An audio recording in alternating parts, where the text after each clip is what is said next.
The hospital room smelled of disinfectant and dying flowers. Elijah Stone lay propped against thin pillows, his body reduced to angles and hollows beneath a white sheet. 100 years had carved deep lines into his face lines that mapped a century of secrets. Outside the window, Arizona's sun burned the same merciless gold it had burned 70 years ago. Marcus sat beside the bed, 18 years old, holding a leather journal so old the spine cracked when he opened it. The boy's hands shook slightly. He had driven 3 hours from Phoenix, skipping his shift at the garage because the nurse had called. "Your great-grandfather is asking for you. He says there's a story you need to hear." Elijah's eyes opened pale blue, fading to gray. His voice came out thin as paper. "You came." "You said you'd tell me about great-grandma," Marcus said, "about how you met." The old man's chest rose and fell. Each breath sounded like wind through a canyon. 70 years, he whispered. "But I remember it like yesterday, the day I bought your grandmother's freedom." Marcus leaned forward. "Bought Grandpa? What are you talking about?" Elijah's gaze fixed on the ceiling. When he spoke again, his voice carried weight that made the air in the room feel heavier. "Your grandmother wasn't free when I met her. She was property, a slave, and I broke the law to save her." The words hung between them like smoke. "I need to tell you the whole truth," Elijah said, "before I go, so you'll understand what freedom really costs." Marcus opened the journal to a blank page, pulled a pen from his pocket. "I'm listening." Elijah closed his eyes, and the story began. Red Willow, Arizona Territory, autumn 1883. The auction block stood in the town square like a gallows. Around it men gathered with the casual cruelty of those who had learned to see people as livestock. The smell of whiskey mixed with horse sweat and dust. Coins clinked in pockets. Someone laughed, the sound sharp and ugly. On the platform, a woman stood barefoot. Her deerskin dress was torn at the hem, stained with travel and fear. Rope bound her wrists, the fibers cutting into skin that had been rubbed raw days ago. She didn't look at the crowd. Looking only made them louder. Her name was Naira, 24 years old, Apache. The name her mother had given her meant eyes bright as sun, but no one here knew that. No one here cared. To them, she was inventory. Item number 847 on a territorial ledger. The auctioneer was a fat man named Daniel Cortez. He wore a vest that strained across his belly and a smile that showed one gold tooth. In his hand he held a piece of paper yellowed and official-looking. "Certificate of Indentured Labor number 847, he called out, his voice carrying across the square. "Issued by the Arizona Territory Indian Affairs Office. Starting bid $2 silver." $2. The price of 3 days' wages for a ranch hand. The price of a used saddle. The price of a human life. "2," someone shouted. "3," called another. Naira's jaw tightened, but she didn't flinch. Flinching made them laugh. She had learned that the hard way. $4 for the savage. Cortez grinned, slapping the platform beside her ankle. "Come on, gents. She's young, she's strong. Make it worth my time." At the edge of the crowd, a man stood watching. He leaned against a hitching post, one boot crossed over the other arms, folded across his chest. His coat was the color of old dust. His hair had been bleached pale by sun and years. Elijah Stone. 30 years old, though his eyes looked older. A scar ran from his jaw to his collarbone, the kind of mark a blade leaves when it's trying to find your throat. His left shoulder hung stiff, an old cavalry wound that ached when storms were coming. Today, it ached. He had come to town for supplies, flour, coffee nails, basic things. He hadn't planned to stop at the auction, but he had heard the crowd, heard the auctioneer's voice, and something in his chest had pulled tight like a fist closing. Now he stood there watching a woman on a platform and seeing ghosts. $5, a man called out. Cortez pointed. "5 I got. Do I hear 6? Elijah pushed off the hitching post. He reached into his coat, felt the weight of his money pouch. 6 silver dollars. 2 weeks' wages from his last sale of cattle, money he needed for winter supplies. He stepped forward. 6. The word cut through the noise like a gunshot. Heads turned. The crowd went quiet enough to hear wind scraping across rooftops. Cortez hesitated, caught between greed and confusion. His eyes narrowed. "That's $6, mister. You sure?" Elijah met his gaze flat and cold. "I'm sure." Cortez glanced at the crowd, waiting for someone to bid higher. No one spoke. These men liked to watch chains being sold, but they didn't like competing with silence. The kind of silence Elijah Stone carried had sharp edges. The auctioneer shrugged. "Your loss." He pulled a knife from his belt, grabbed the rope binding Naira's wrists, and sliced through it. The fibers fell to the platform, coiling like dead snakes. Naira swayed. The sudden freedom made her dizzy. For a moment she thought she might fall. Then a hand appeared in front of her, open palm rough from work, not grabbing, just offering. She stared at it. Every instinct screamed trap. Men didn't offer. They took. But the hand stayed there, patient as stone. She took it. Elijah steadied her, then released. "Come on." 2 words. No command in them, no pity, just motion. They stepped off the platform. Behind them, the crowd muttered, disappointed. Men like these had little interest once mercy entered the transaction. Elijah led her through the narrow street to a water trough behind the feed store. The water still shimmered clean from morning refill. He dipped a tin cup and placed it in her hands. Naira hesitated. Her throat worked once muscles remembering how to want. Then she lifted the cup, drinking too fast, water spilling down her chin. She coughed. Elijah took the cup, filled it again, handed it back without a word. This time she drank slower. He pulled a folded blanket from his saddlebag, gray wool worn thin at the corners. He laid it over her shoulders, careful not to touch skin. The blanket swallowed her frame. She closed her eyes for a heartbeat. The first moment in months that warmth didn't come with a price. When she looked up, he was already adjusting his saddle. "Can you ride?" She nodded, uncertain. "Hold the horn, I'll keep you steady." He mounted first, then helped her up, guiding her gently onto the front of the saddle. His hand rested near her waist, not on it. Close enough to catch her if she slipped. Nothing more. She held the blanket tight and looked straight ahead as he turned the horse toward the road leading out of town. Behind them, Cortez's laughter echoed faintly through the wind. They rode for miles before either spoke again. Red Willow shrank behind them until it was only a smear of smoke against the horizon. The land opened wide. Dry grass, low mesas, sky too big for mercy. The horse's hooves drummed steady against packed dirt. Elijah slowed the pace when he noticed the tremor in her shoulders. "Cold." She didn't answer, just tightened the blanket. He shifted his coat open enough to block wind from her side. She noticed but said nothing. Gratitude was still a language she didn't trust. When the road curved toward hills, he stopped by a patch of scrub oak. "Rest a minute." He dismounted, then offered his hand again. She slipped down, light as breath, and landed awkwardly, knees shaking. He steadied her elbow, then stepped back. She crouched, touched dirt with her fingertips, held it there. The soil was dry, still warm from sun, but it was earth, not wagon floorboards, not the iron belly of a cage. Elijah watched without speaking. He took out his knife and cut the last length of rope still hanging from her wrist. Instead of tossing it away, he knelt, dug a small hole at the base of a rock, and buried it.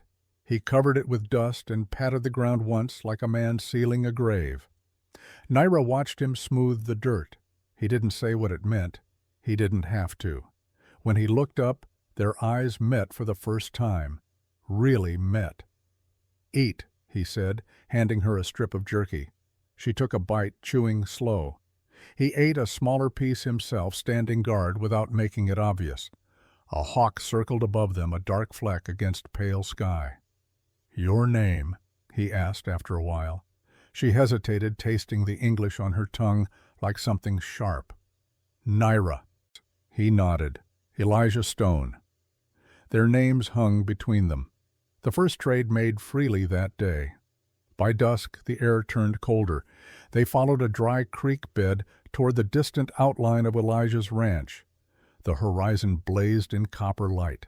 Every shadow stretched long like a warning. When the cabin finally came into view, Naira blinked as if unsure it was real. A small wooden house crouched near a split rail fence. One corner of the roof sagged slightly. Smoke drifted thin from the chimney. It wasn't much, but it stood. And it was quiet. Elijah dismounted, winced as his shoulder caught. "Here," he said, motioning for her to wait while he tied the horse. Then he offered his hand again for balance as she climbed down. She touched it briefly, then pulled away, keeping distance. Inside the cabin smelled of dry wood and old leather. A cast-iron stove squatted near the far wall, still warm from morning fire. Dimensions 16 feet by 20, timber frame, tin roof, stone chimney. There was one bed, iron frame with a thin mattress. A table with 2 chairs.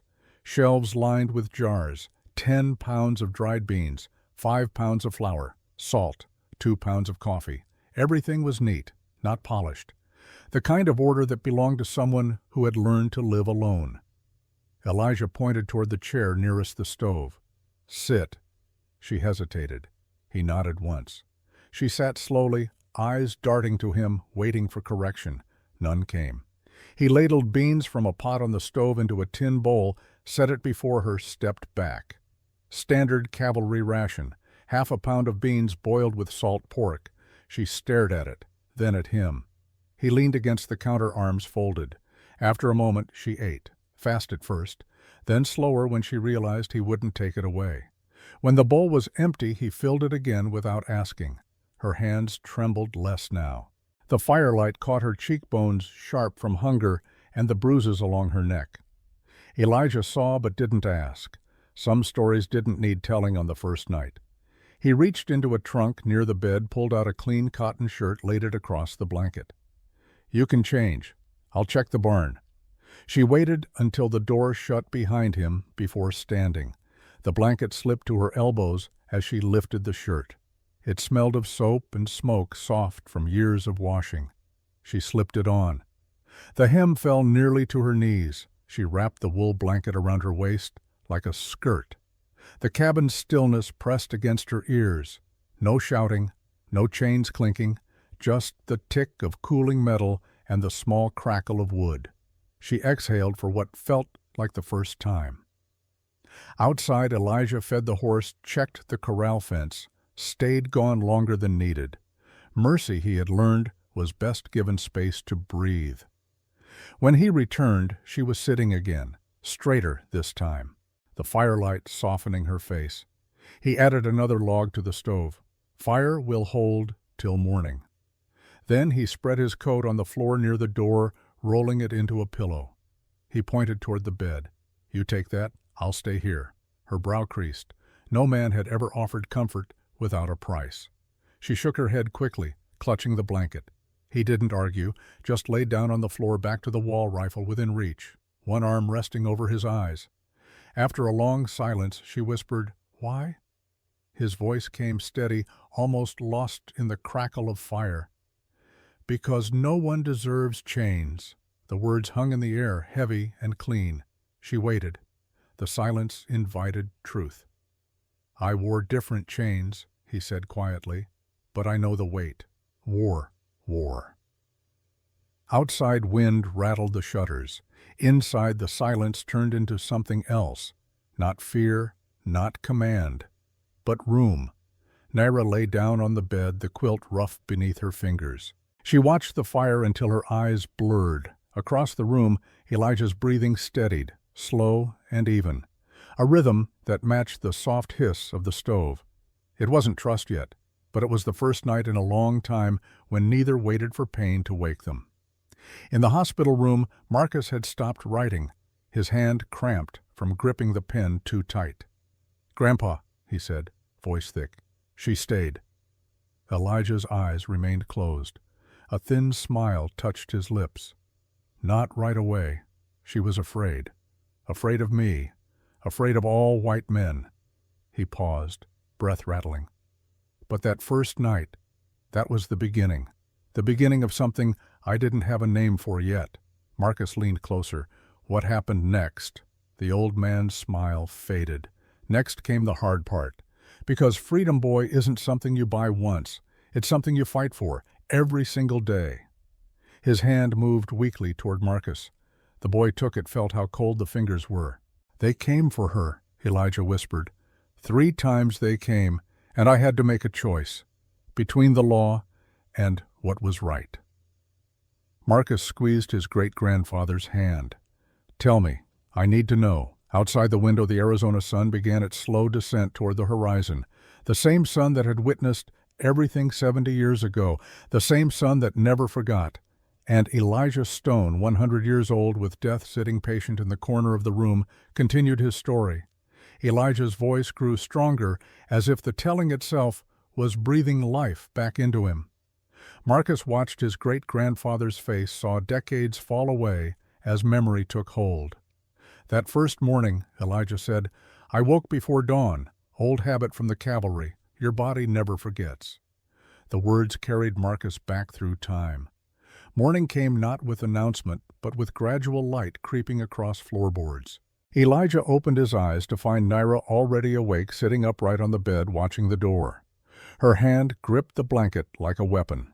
He sat up slowly, making his movements visible, predictable. Morning. She didn't respond, just watched. He stood, walked to the water jug, poured into a tin cup, set it on the table, then stepped back 3 paces, making space.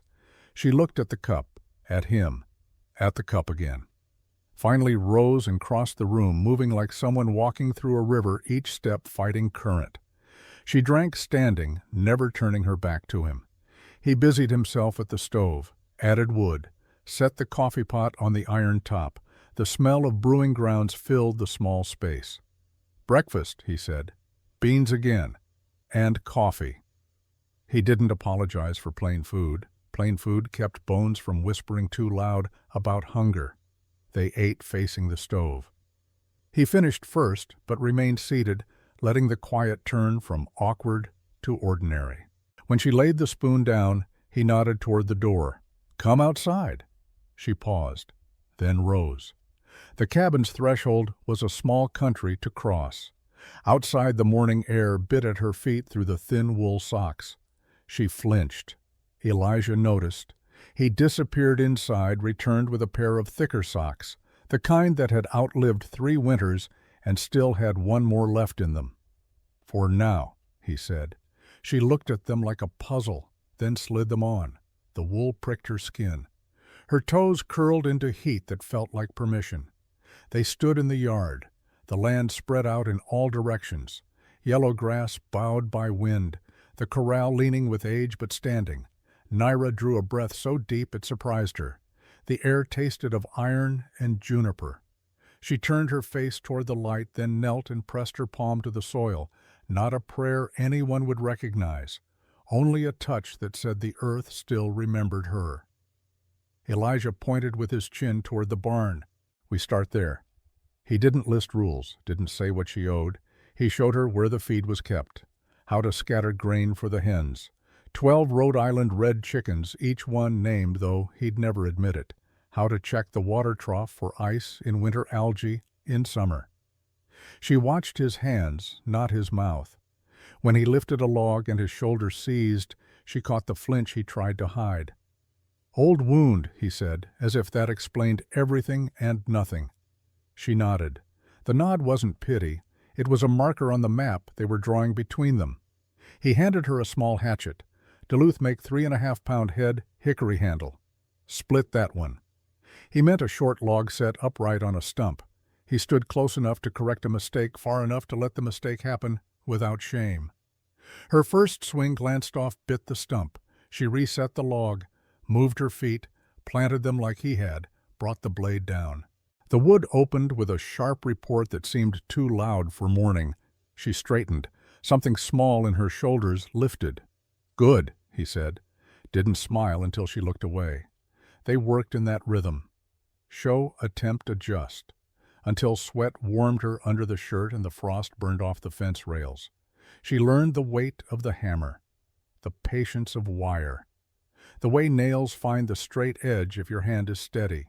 He learned the cadence of her silence, the one for concentration, the one for fear, the one for memory pressing its thumb to her throat. When the last rail was braced, he stepped back, considering the work. "Hold," he said, and passed her a length of wire to keep while he tied off the other end. Their hands missed, twice touched, once then found the wire, pulled it together. He didn't look at the touch, neither did she. The wire held. That was the point. Around mid-morning, a wagon creaked along the far road, throwing a small cloud of dust behind it. Naira's body stiffened, as if pulled by a string, eyes locked on the moving shape. Elijah stepped between her and the road, casual enough not to make it worse, deliberate enough to make it better. He rested a hand near his holster. Colt 45 single-action, 7.5-inch barrel, 6 rounds. He kept it loaded with 5 hammer on an empty chamber. Safe carry. The wagon rolled past without turning in. An older man with a hat pulled low, a milk can rattling in the back. The moment stretched, then snapped. "No one touches you here," Elijah said, not looking at her when he said it. A promise that wore plain clothes, and it fit him. They went back inside when the wind rose and the hens became loud with opinions. He boiled coffee more for warmth than taste. She watched the steam twist the way breath twists when you carry it too long. On the table lay the strip of cloth she had used to wipe her wrists. The skin was less angry now, though the grooves remained. She picked up the cloth and folded it into a narrow band. "May I?" she asked. The English arranged itself carefully, each word placed like stones across a creek. He nodded. She came near and wrapped his shoulder through the shirt. Not over the wound, but where the muscle strained. Her fingers worked with a care that refused to call itself tenderness. He held still, letting her do the work. When she tied the knot, he tested the lift of his arm, grunted once, not pain exactly, the admission of being human. "Better," he said. She stepped back. The air between them had the clean feel of a floor just swept. Days passed like that, each one building on the one before, small acts of trust stacked like cordwood. By the end of the second week, Naira laughed, just once, a small startled sound when one of the hens chased another in a furious circle over a grasshopper. The laugh made Elijah stop mid-swing with the axe. He looked at her. She caught him looking, and the laugh died, but something in her eyes stayed bright. That afternoon, a wagon approached. This one turned into the property. Elijah set down his tools. "Stay close to the cabin." Naira moved toward the door but didn't go inside. She had learned that running made her feel like prey. Standing made her feel like a person. The wagon stopped 20 feet from the porch. A woman climbed down, first, then a man. The woman was Chinese, mid-30s, with graying hair pulled back tight. She wore a simple dress mended at the elbows. The man beside her was older, maybe 40, with the lean build of someone who worked land for a living. "Elijah," the man called out. "Hope we're not intruding. Thomas, Sarah?" Elijah relaxed but didn't move his hand far from his side. "What brings you?" Thomas' chin gestured to the basket Sarah carried. "Heard what you did in town. Figured you could use some supplies. And maybe some friendly faces." Sarah approached slowly, eyes moving between Elijah and Naira. When she got close, she set the basket down and spoke directly to Naira. Her English carried an accent, but the words were clear. "I am Sarah. This is Thomas. We live 5 miles south." She pointed. "You are safe here. I know this." Naira studied Sarah's face, saw something there that made her shoulders drop half an inch. Recognition. Not of person, but of experience. Sarah pulled back her sleeve slightly, showed a faint scar around her wrist. "I know rope," she said simply. Thomas stepped forward, addressing Elijah. "Town's talking, you know that. Let them talk. Elijah." Thomas's voice dropped. "Victor Grimshaw is asking questions. Says you stole his property." "She's not property." "I know that, you know that." Thomas glanced at Naira, then back. But Grimshaw has papers, says he owns the deed. Elijah's jaw tightened. What kind of papers? Legal ones, or legal-looking. He's filed with the territorial office. Thomas reached into his coat, pulled out an envelope. This came to the general store, addressed to you. Postmaster asked me to deliver it. Elijah took the envelope. Heavy paper, official seal. He didn't open it. Thank you for bringing it. Sarah had been talking quietly with Naira, using mostly gestures and simple words. She turned to Elijah. She can come stay with us, if trouble comes. Trouble's already here, Elijah said, but I appreciate the offer. After Thomas and Sarah left, Elijah sat at the table with the envelope in front of him. Naira stood near the stove watching. What is... she asked. He looked at her, then at the envelope. He broke the seal, unfolded the paper inside, read it once, read it again. His face went still in a way that scared her more than anger would have. Says I have to appear in territorial court, Red Willow, 7 days from now. He kept reading. Says I'm charged with theft of indentured labor. Says I owe Victor Grimshaw $50 or return the property. Property, Naira repeated. The word tasted like ash. You're not property. Elijah set the paper down. You're not going back. Law says different. Law's wrong. She came closer, stood on the other side of the table. You fight law, you lose everything. Already lost everything once. He met her eyes. Before I met you, what I've got now, it's worth fighting for. That night after dark, after beans and coffee and silence, Naira couldn't sleep. She sat on the bed staring at nothing. Elijah lay on his bedroll by the door, eyes closed but not sleeping. Elijah, he opened his eyes. Tell me about war. He was quiet for a long time. Then he sat up, back against the wall. What do you want to know? Why you have chains? He understood. She meant the invisible ones, the kind that wrapped around your chest and squeezed. 5th Cavalry, he said. Enlisted in 75. I was 22. Thought I was serving something noble. He laughed, but there was no humor in it. We chased Apache raiders, chased them for 6 years, and then... He stopped. She waited. Then they gave us different orders, not to chase, to eliminate. The word sat heavy in the dark. White Mountains, November 1881. A village, maybe 50 people, most of them women and children. Naira went very still. He couldn't see her face in the darkness, but he felt the change in the air. The lieutenant, his name was Harwood. He said we had orders from Washington, no survivors, said they were hiding raiders. Elijah's voice went flat. They weren't. They were just families, living, existing. You were there, not a question. I was there. You kill my people. No. The word came out sharp. I refused. I told Harwood I wouldn't do it. He had me arrested, court-martialed, discharged without honor. He paused. But I didn't pull a trigger, and I didn't stop them either. I just stood there while they burned everything. Naira stood up, walked to the table. Her hand found the knife they'd used for dinner. She picked it up. Elijah didn't move.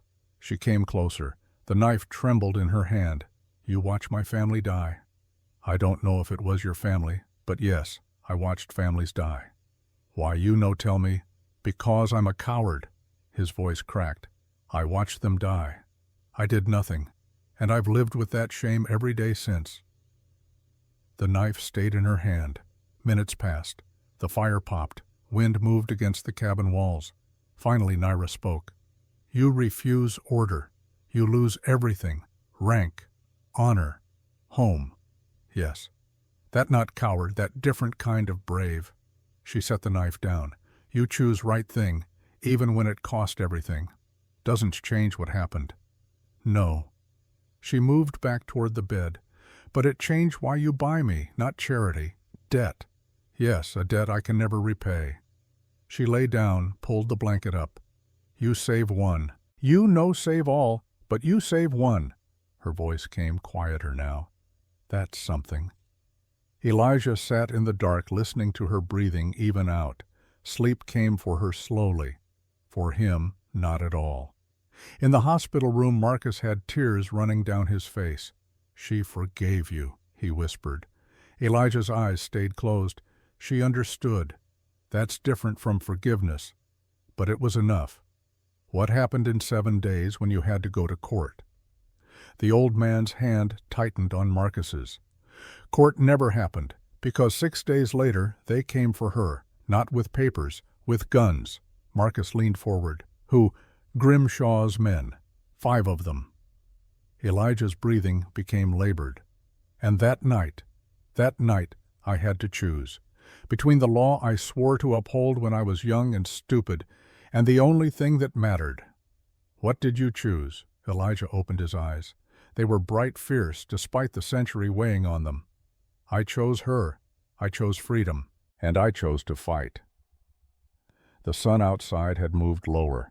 The room was filling with orange light, the same color as memory, the same color as fire. "Tell me," Marcus said. "Tell me about the fight." And Elijah Stone, 100 years old, with death patient in the corner and truth burning in his chest, told his great-grandson about the night everything changed, the night he stopped running from his past and started building a future. The night 5 men came to take what wasn't theirs and found out what happens when you push a guilty man too far. The night the cabin almost burned. The night Sarah and Thomas Chen proved what friendship looked like. The night Naira stopped being someone he saved and became someone who saved him right back. But that story would take time.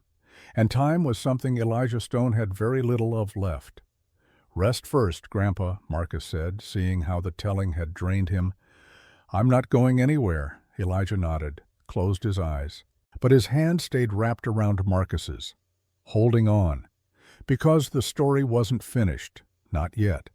And some stories need to be told all the way to the end, no matter how much it costs. Outside, the Arizona sun continued its ancient work of rising and setting, marking time the way it had for 100 years, for 1,000, for always. Patient, relentless, witnessing everything. And in that hospital room, with machines beeping their steady rhythm and flowers dying in their vase, an old man prepared to tell the hardest part of his story, the part about violence and choice, the part about what happens when law and justice stand on opposite sides, the part about the night everything burned. The nurse came in to check vitals. Marcus stepped into the hallway, bought coffee from a machine that dispensed something brown and bitter. When he returned, Elijah was awake, staring at the ceiling with an intensity that made the boy think his great-grandfather was seeing through it, into the past, into that night. "You ready?" Elijah asked. Marcus nodded, settled back into the chair. "I'm ready." "Then listen close, because this is the part that matters most, the part about what a man does when everything he believes gets tested. 6 days after the letter arrived, 6 days of waiting, 6 days of preparation. Elijah had spent those days teaching Naira things she needed to know. Not just how to shoot, though that was part of it, how to move in darkness, how to stay low when bullets fly, how to find cover, how to breathe through fear. He taught her the cabin's weak points, the back window that opened quiet if you knew the trick, the root cellar under the floor hidden beneath a rug, the canyon trail 1/2 mile north that led to the Chen Ranch. "If something happens to me," he said, on the 5th day, "you run. Don't look back. Sarah and Thomas will hide you." Naira was cleaning the Colt 45. She had learned to field strip it oil, it reassemble it. Her hands moved with confidence now. "If something happened to you, I stay. I fight." "Naira, I run all my life, Elijah. I no run anymore." He wanted to argue, couldn't find the words, because he understood. Running was surviving, standing was living. And she had chosen. Thomas Chen had come by twice more, brought ammunition, brought news. Grimshaw had hired men, 5 of them, drifters from Tucson with reputations for violence. Word was they planned to come at night when the law was asleep and witnesses were scarce. "I can be here," Thomas offered. "Sarah too. We can help." "No," Elijah shook his head. You've got children. I won't put them at risk. We're already at risk. Men like Grimshaw, they don't stop with one target. Thomas gripped Elijah's shoulder. But I understand. Just know. If you need us, fire 3 shots. We'll come running. On the 6th night, Elijah and Naira ate dinner in silence. Beans again, the last of the salt pork, coffee so strong it could strip paint. They didn't talk about what might come. They had said everything that needed saying. After dark, Elijah checked his weapons. Winchester 73-15 rounds in the tube. The Colt at his hip. A shotgun double barrel loaded with buckshot propped by the back window. He had stacked feed sacks near the windows for cover. Not bulletproof, but better than nothing. Naira wore the canvas pants and shirt he had given her. Better for moving than a dress. Her hair was tied back. The Colt .45 looked too big in her hands, but she held it like she meant it. They sat in darkness, fire out, lamp out. Only moonlight through the windows, Elijah by the front, Naira by the back. Waiting. Midnight came and went. 1 in the morning. 2. The horses in the corral shifted and snorted. Normal sounds, then they went quiet. Not normal. Elijah tensed. Naira looked at him across the dark cabin. He held up 5 fingers, 5 men, then pointed to his ears. Listen. The horses knew. Animals always knew. Something was moving out there that didn't belong. 3 in the morning. The dead hour. When the body wants sleep more than breath, when reflexes slow and attention drifts, the hour men pick for killing. The sound of horses, quiet. Walking, not running. Coming from the south, from town. 5 riders stopping just beyond the fence line.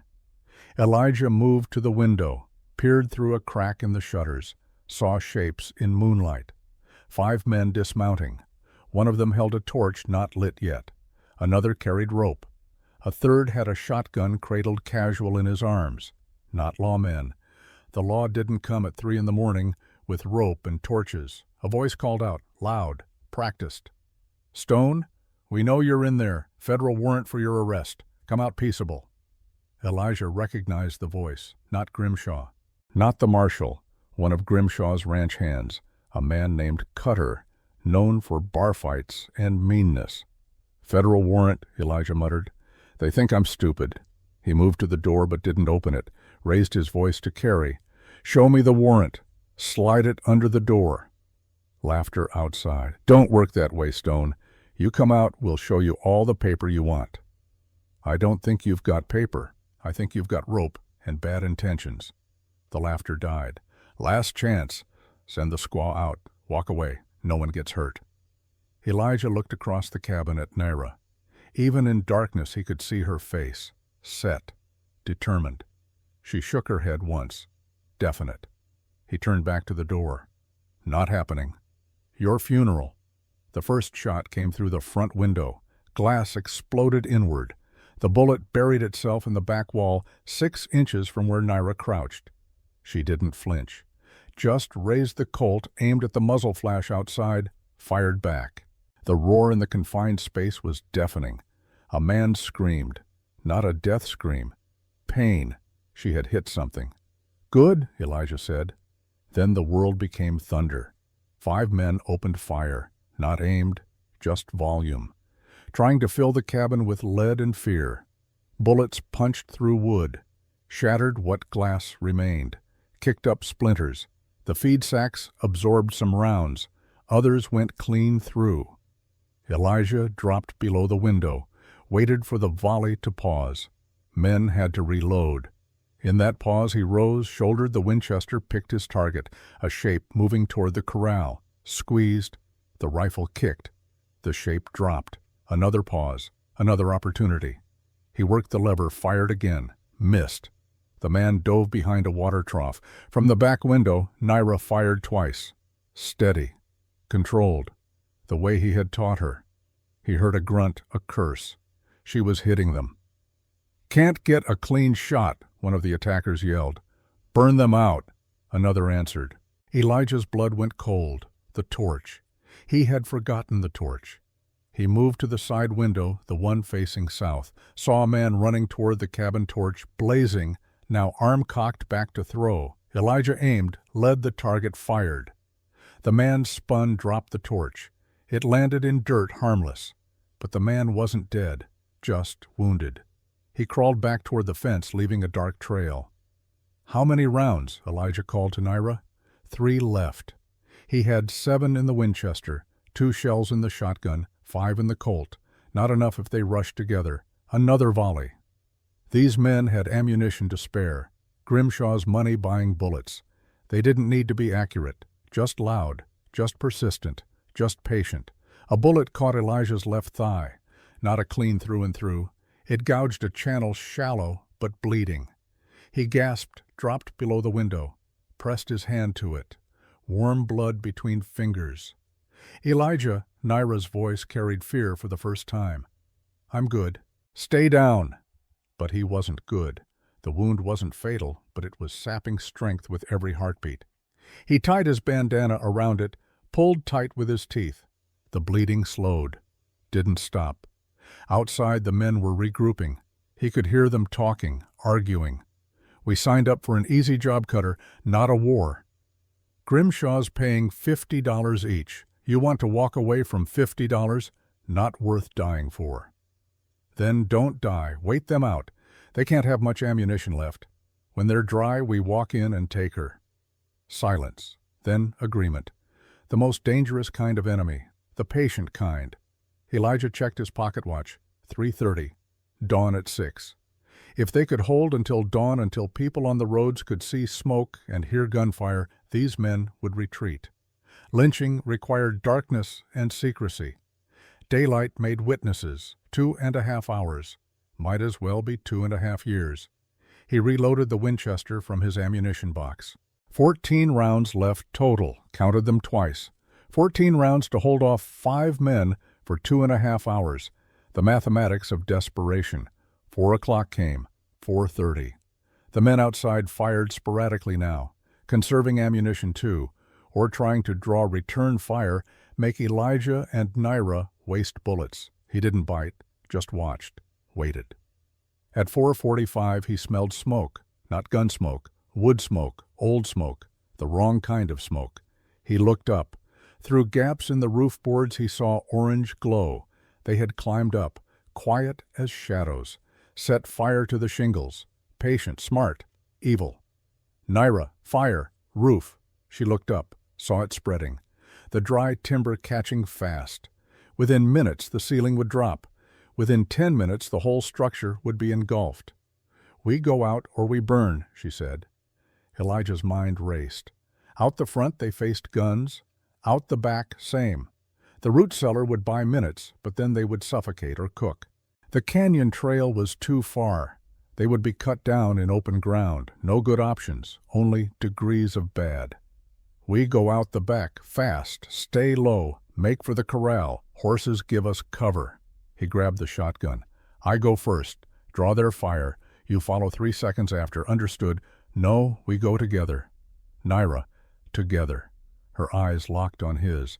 "You teach me stand." Now we stand together. The roof groaned. A beam cracked. Embers fell like hellish snow. "All right." He moved to the back door. She stacked beside him. He could feel heat above. Hear flames consuming 70 years of wood and sweat and solitude. Everything he owned turning to ash and memory. On 3, low and fast. "Don't stop moving." She nodded. 1. He gripped the shotgun. 2.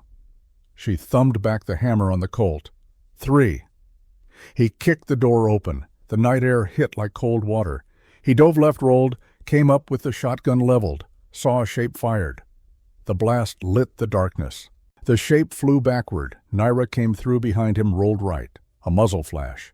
A bullet cracked past her head. She fired twice. The muzzle flash went dark.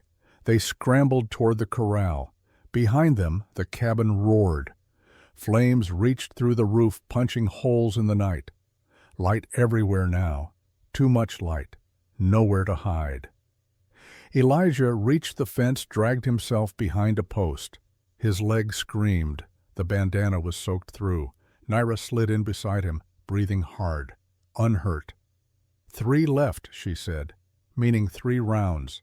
He had the second barrel of the shotgun, 5 in the Colt. The Winchester still in the cabin lost to fire. 8 rounds total between them, 3 attackers still moving. The fire turned night into day. The cabin collapsed inward with a roar that sounded like rage. Sparks fountained into the sky. In that light, Elijah saw the 3 remaining men, saw them clear, saw their faces. One of them was Cutter. The other 2 were younger, scared now. This had stopped being easy money. "Cutter," Elijah shouted. "You tell Grimshaw he can have the land, he can have the horses, he can have everything, but the woman stays free. That's not negotiable." Cutter stood slowly, using his horse for cover. "Can't do that, Stone. We got a contract." "Contract's with a dead man if you don't ride out now. You're bleeding, Stone. You're low on ammunition, and there's 3 of us." Cutter's voice carried confidence again, smelling victory. "Just make it easy." That was when the rifle shot split the night from the north. Not Elijah's gun, not Naira's. A different caliber, higher pitch. The bullet kicked dirt 2 feet in front of Cutter's horse. The animal reared, screaming. Another shot, from a different angle, west. This one closer to one of the younger men.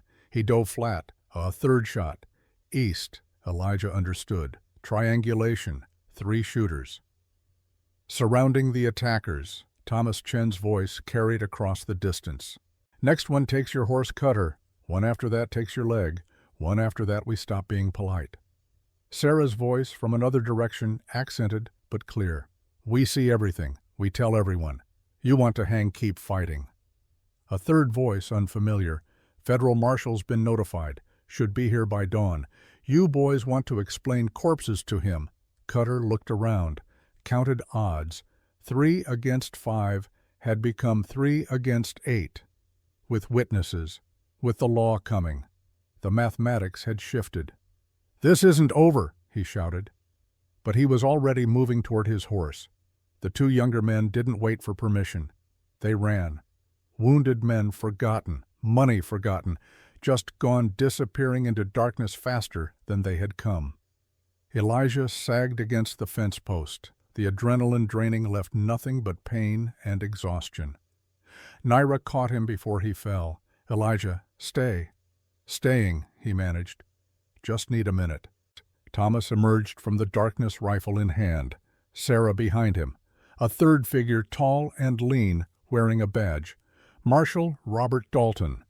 The marshal looked at the burning cabin, at the wounded man by the water trough, at the blood trail leading to where another had crawled into the brush, at Elijah bleeding into Naira's arms. "Someone want to tell me what happened here." His voice was tired, the voice of a man who had seen too much and believed in too little. "Self-defense," Elijah said. 5 men attacked. I have witnesses." Dalton looked at Thomas. "That true? Saw it all, Marshal. They came to lynch. Stone defended his home." "His home." Dalton looked at the inferno. "Not much left to defend." "The land's still here," Elijah said. "The principal's still here. That's enough."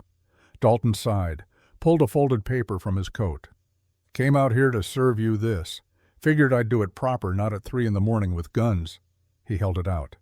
"Seems I'm too late." "What is it?" "Dismissal of charges. Federal judge in Tucson reviewed Grimshaw's papers. They're forgeries. The deed he claimed the bill of sale, all of it fabricated. Judge issued a warrant for Grimshaw's arrest 2 days ago." The words took a moment to penetrate. Elijah stared at the paper. "You're saying—" "I'm saying the woman was never legally owned. Not by Grimshaw. Not by anyone. The Territorial Indian Affairs Office has no record of her indenture. Never did." Dalton looked at Naira. "You're free, ma'am. Always were. I'm sorry for what you endured." Naira didn't move, didn't speak, just held Elijah tighter. "The men who attacked," Dalton continued, "I'll be issuing warrants. Attempted murder, arson, conspiracy. Grimshaw, too, for hiring them." "Good," Elijah said. Then the world tilted sideways and went gray at the edges. He woke on the ground with Sarah Chen pressing cloth to his leg and Thomas holding a canteen to his lips. Naira sat beside him, her hand on his chest, feeling his heartbeat, making sure. "You stay," she whispered. "You stay with me." "Staying," he promised. Dawn came while they sat there. The cabin burned down to embers. Smoke rose straight up in still air, a pillar marking where something had ended and something else had begun. In the hospital room, Marcus was crying openly now. "You almost died." "Almost." Elijah's voice was barely a whisper. "But didn't. Your grandmother made sure." "What happened after? Did you rebuild?" "We rebuilt. Thomas and Sarah helped. Other neighbors too, once word spread about what Grimshaw had done. Took us 4 months to put up a new cabin, smaller than the first, but strong." He smiled. "Your grandmother chose where every nail went. Said if it was going to be her home, she wanted it built right." "Her home," Marcus repeated. "Her home. Our home." Elijah opened his eyes. "We married in 1887, not in a church. Churches didn't marry Apache women to white men in those days. But under the sky, with Thomas and Sarah as witnesses, that was enough. And Samuel, my great-grandfather, born in 1885, raised on that ranch, learned to work wood and metal, went to work in the mines when he was grown." Elijah's face clouded. "Died in a collapse. 1923. He was 38. Your grandmother never fully recovered from that. And Daniel, my grandfather, Samuel's son, born 1893, good man, strong like his grandmother. He raised you, father, after Samuel died, then enlisted when the war came. Normandy, June 6, 1944. Elijah's hand tightened on Marcus's. "He died so men like you could be free. Like I tried to keep your grandmother free. Freedom, boy. It's the only thing worth dying for." Marcus wiped his eyes. "And great-grandma Naira, when did she?" 1940. Tuberculosis. She was 57, still young, too young." Elijah's voice broke. "Before she died, she made me promise to tell the story, to write it down, so our children's children would know what freedom costs." He gestured weakly at the journal in Marcus's hands. "It's all in there, every word. I want you to have it, to keep it, to pass it on." "I will, Grandpa, I promise." Elijah's breathing had become shallow, labored. The nurse would be back soon, maybe the doctor, maybe the end. "One more thing," the old man said. "The land, the ranch, it's still there, still in the family. Your uncle manages it now, but it'll be yours someday. And when you stand on that soil, you remember. You remember what it took to keep it, what it meant." "I'll remember." "Good." Elijah closed his eyes. "Then I can rest. Finally, after 100 years, I can rest." Marcus leaned forward. "I love you, Grandpa." "I love you too, boy. Now go, live, be free. That's all I ever wanted, for all of us, to be free." The sun was setting outside the window. Orange and gold, the colors of fire, the colors of memory. Elijah Stone. 100 years old, let his breathing slow, let his heartbeat quiet. The man who had bought freedom for $6 silver and paid for it every day since was finally letting go. The weight of a century slipped away, like a coat taken off at the end of a long journey. He had told the story, kept the promise, passed the torch, and in the moment before the dark came for good, he thought he heard her voice. Naira, young again, calling to him in Apache words he had learned over 50 years of marriage, words that meant, "Come home." So he did, finally. He went home. The machines stopped their rhythm first. Then came the silence, heavy and absolute, pressing down on the hospital room like a physical weight. Marcus sat frozen, his hand still wrapped around his great-grandfather's, feeling the warmth fade, degree by degree, life retreating into memory. The monitors showed flat lines, no heartbeat, no breath, no electrical spark of consciousness. Elijah Stone, born 1853, died 2024. 100 years, 5 months, and 11 days.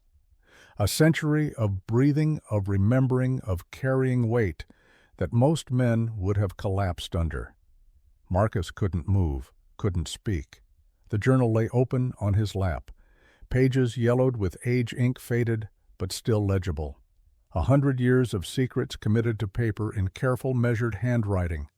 The handwriting of a man who understood that words once written become permanent. Accountable. A nurse entered, quietly checked the monitors, though she already knew what they would say. She felt for a pulse that wouldn't be there, made notes on a clipboard, then looked at Marcus with practiced sympathy that was nonetheless genuine. "I'm so sorry, honey. He's gone." The words should have meant something, should have triggered tears or denial or some recognizable form of grief. But Marcus just sat there, staring at the face that had held so much history. The deep lines carved by a century of sun and sorrow. The scar from jaw to collarbone, faded now to a pale line but still visible, evidence that never fully disappeared. "He lasted longer than anyone expected," the nurse continued gently. 100 years, that's a real blessing. Not many people get that kind of time. Marcus nodded because it seemed like the thing to do. The nurse gave his shoulder a gentle squeeze, maternal and brief, then left to begin the paperwork that follows death.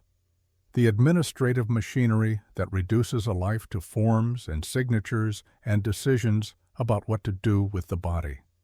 Marcus sat alone with what had been Elijah Stone. Not Elijah anymore, just a body, an empty vessel that had once contained a vast ocean of experience and was now simply matter cooling toward room temperature. He looked at the face, peaceful now in a way it never had been in life. Even at 100, even barely conscious, Elijah had carried tension in his jaw and the corners of his eyes. The permanent posture of someone waiting for the next threat, the next loss, the next price to be paid. Now that tension was gone, released. Whatever debt Elijah had felt he owed death had apparently paid it in full. Marcus thought about the young man who had stood at that auction block 70 years ago, 30 years old, scarred, broke, guilty, looking at a woman in chains and seeing his own failure reflected back at him, seeing white mountains, seeing the families he hadn't saved, seeing one chance, maybe the only chance he would ever get to do something right. $6 silver, 2 weeks' wages, the price of a used saddle, or 3 days of hired labor. The price he paid to buy freedom for a stranger who would become his wife, the mother of his children, the center of his world for 53 years. Marcus thought about Naira.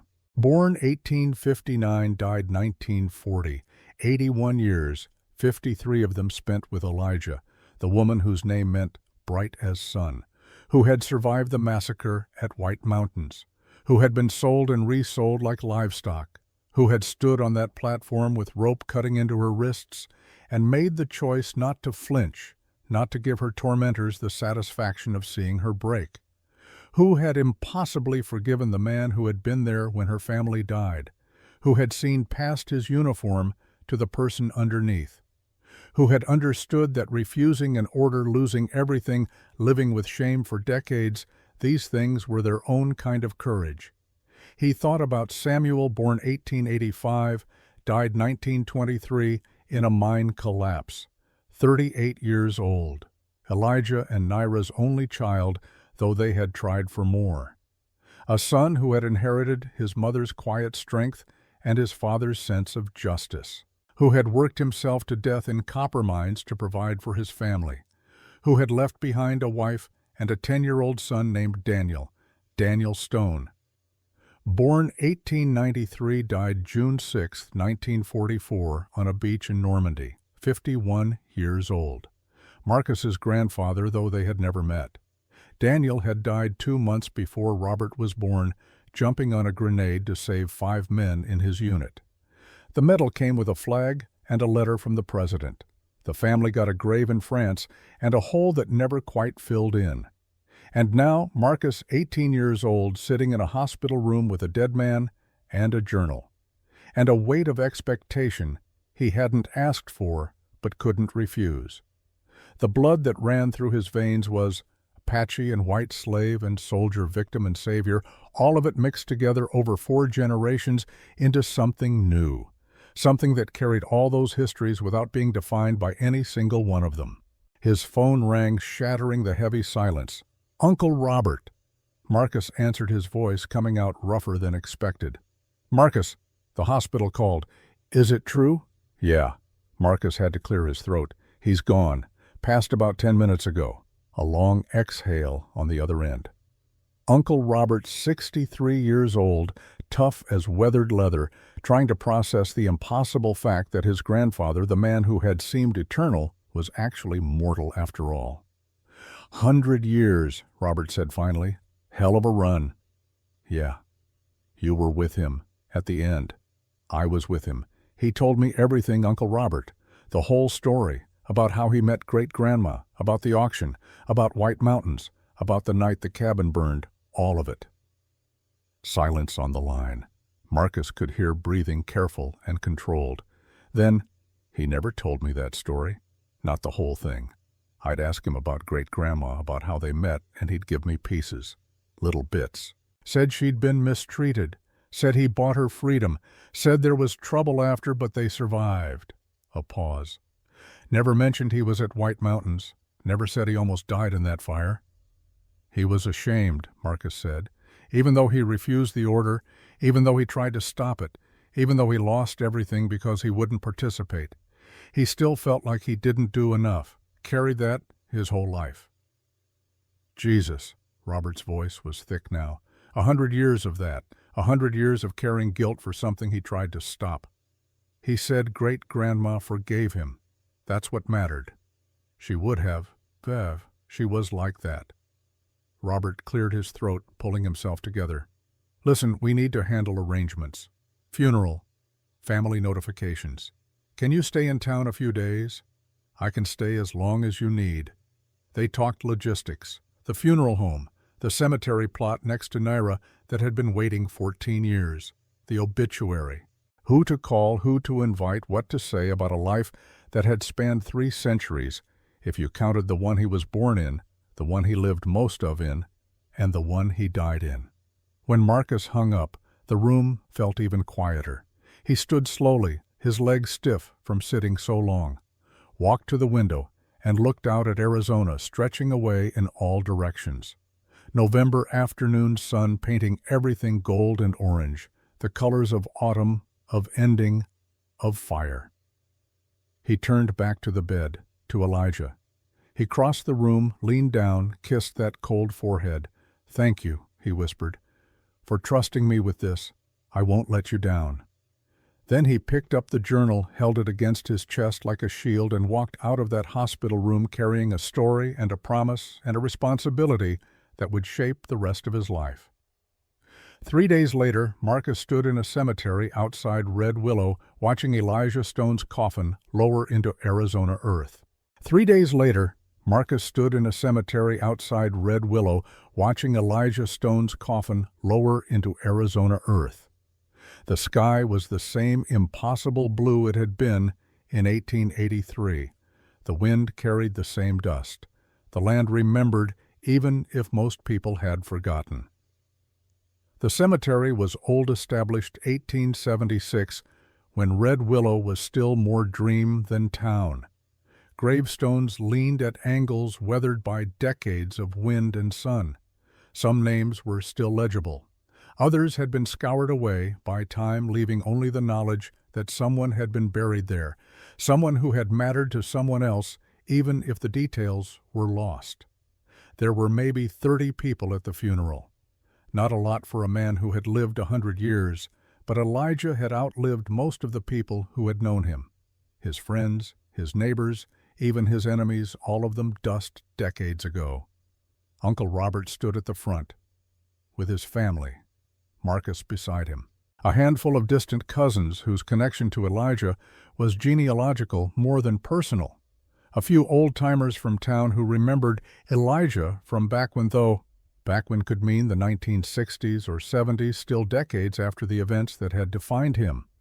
A representative from the Veterans Affairs Office stood in the back, uncomfortable in his suit there, because a 100-year-old veteran made good press even in death. The VA had sent flowers.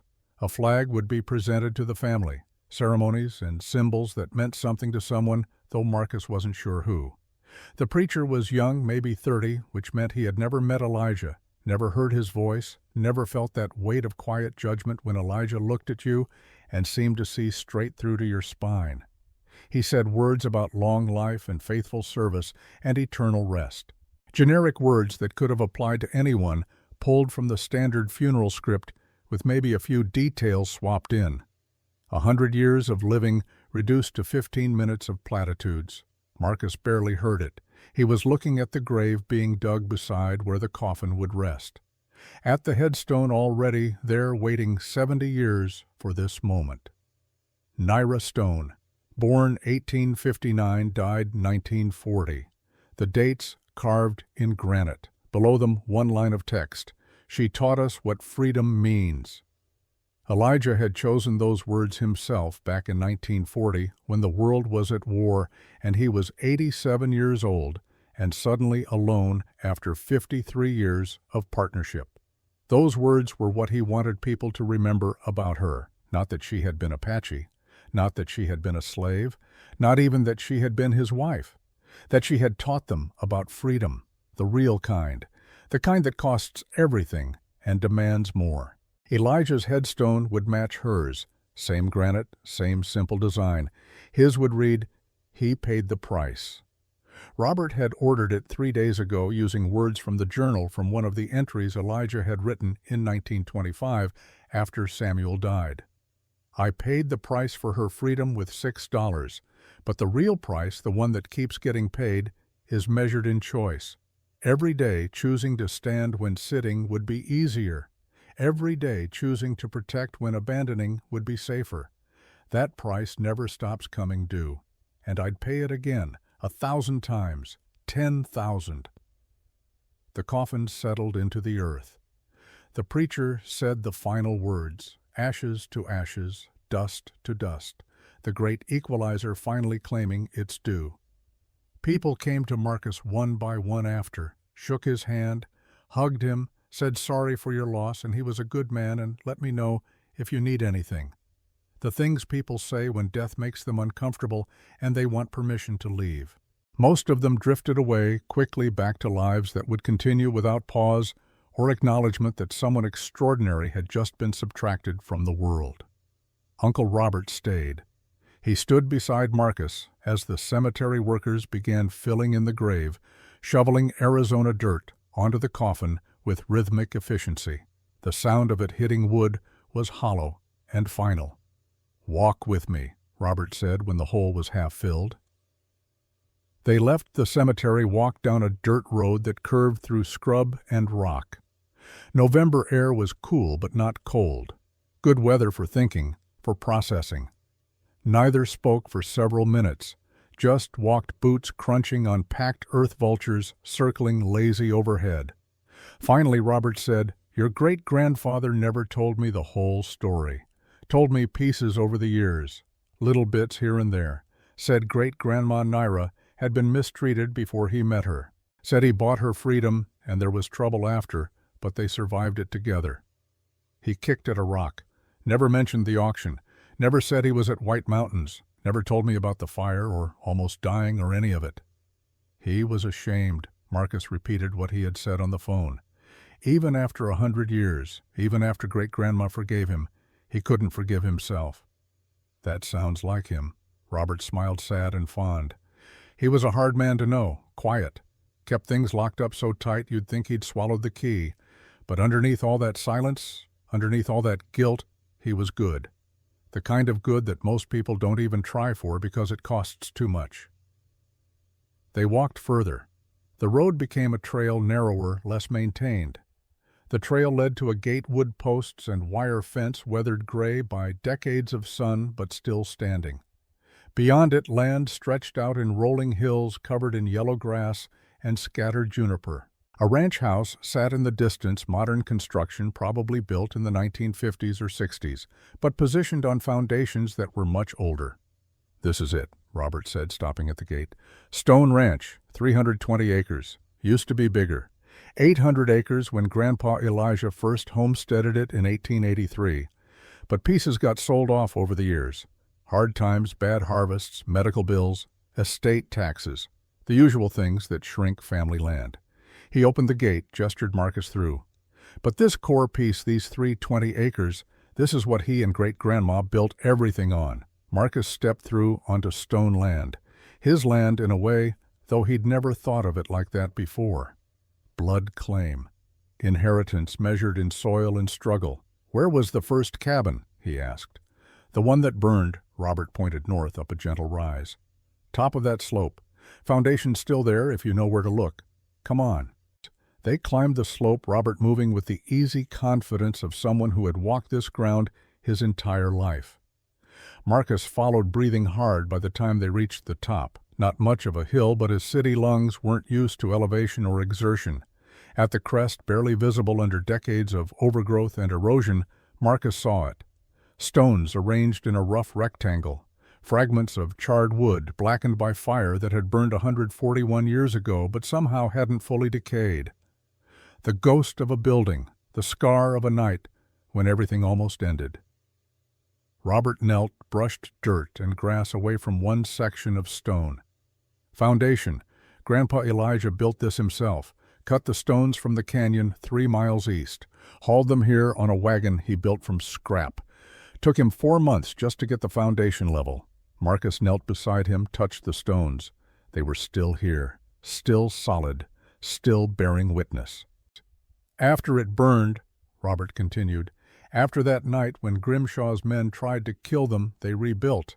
But not here. Couldn't bring themselves to build on the same spot where they'd almost died.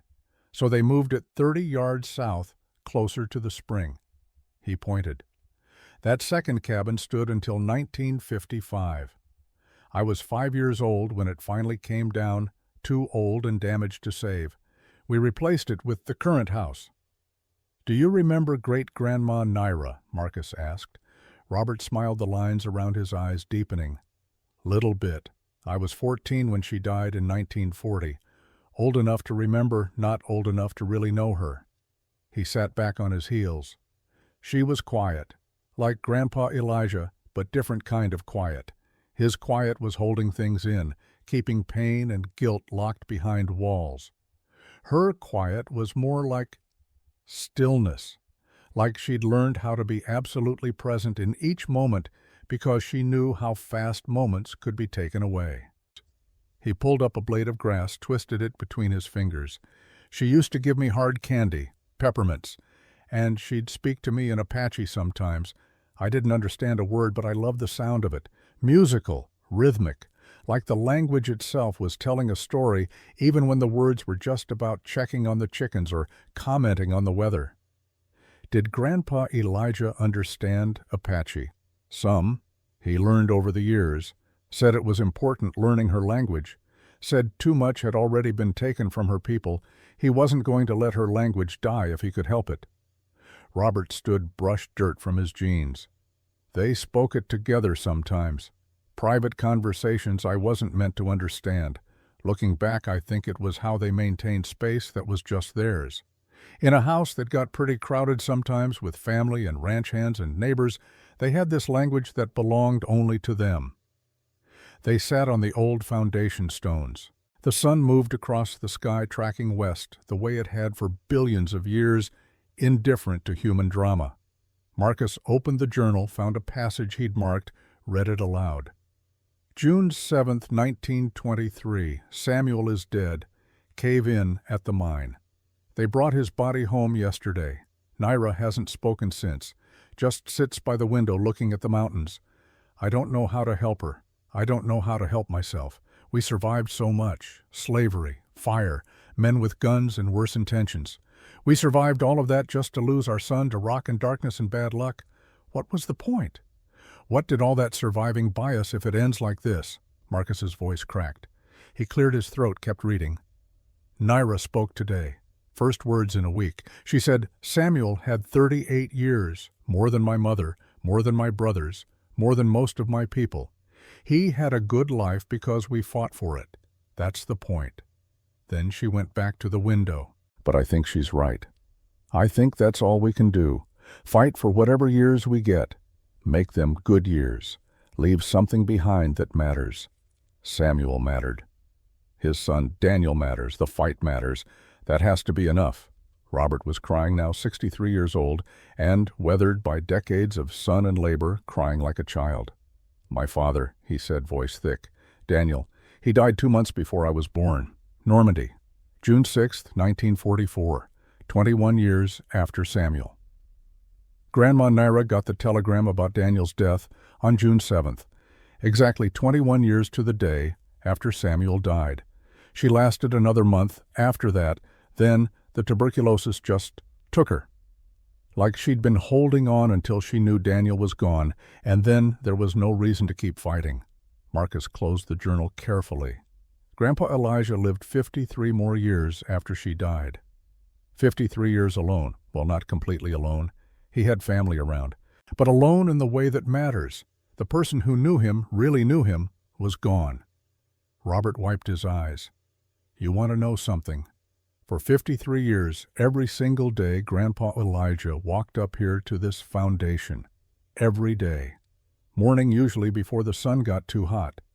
He'd sit right where you're sitting and he'd talk to her. Out loud. Telling her about his day, about the family, about the world. I followed him once when I was maybe 8 years old, hid behind that juniper and listened. He was telling her about me, about how I'd learned to rope a calf that week and how proud she would have been. And then he just sat there for an hour in silence, just sitting, being with her in whatever way he could. They stayed there on the foundation as the afternoon stretched toward evening. Marcus kept reading entries from the journal.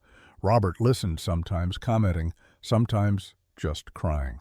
The story of Elijah and Naira unfolded again, spoken in the place where so much of it had happened.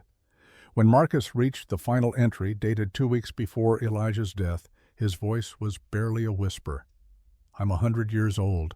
I've outlived everyone. Outlived my wife by 53 years. Outlived my son by 71. Outlived my grandson by 60. The only one left who carries the blood is young Marcus, 18 years old, good kid, smart, kind. He's been coming to visit me in the hospital. I think it's time to tell him. Time to pass the weight along. Not because I want to burden him, but because some stories need to live beyond the people who live them. Some debts pass down through blood. Some promises outlive the men who make them. Marcus is strong enough to carry this. I see it in him. Naira's strength, my stubbornness, Samuel's sense of justice, Daniel's courage, all of it mixed together in one 18-year-old kid who doesn't even know yet what he's capable of. But I know. And when I tell him the story, when I make him promise to keep it alive, he'll know too. That's my last job, my last price to pay, making sure the story survives, making sure people remember what freedom costs, what it's worth, why it matters. Then I can rest, finally. After 100 years of carrying this weight, I can set it down and let someone else carry it forward. The sun was setting now, painting the sky in shades of orange and red that looked like fire, like memory, like blood. Robert stood, offered Marcus a hand, pulled him to his feet. "So what now?" Robert asked. "You've got this story, this journal. What are you going to do with it?" Marcus looked at the land stretching away in all directions. Stone land, his land, land that had been bought with 6 silver dollars and defended with blood and maintained through a century of back-breaking labor and stubborn refusal to give up. "I'm going to tell it," he said. "The way Grandpa Elijah wanted. I'm going to write it properly. Get it published. Make sure people know. That's a big task for an 18-year-old.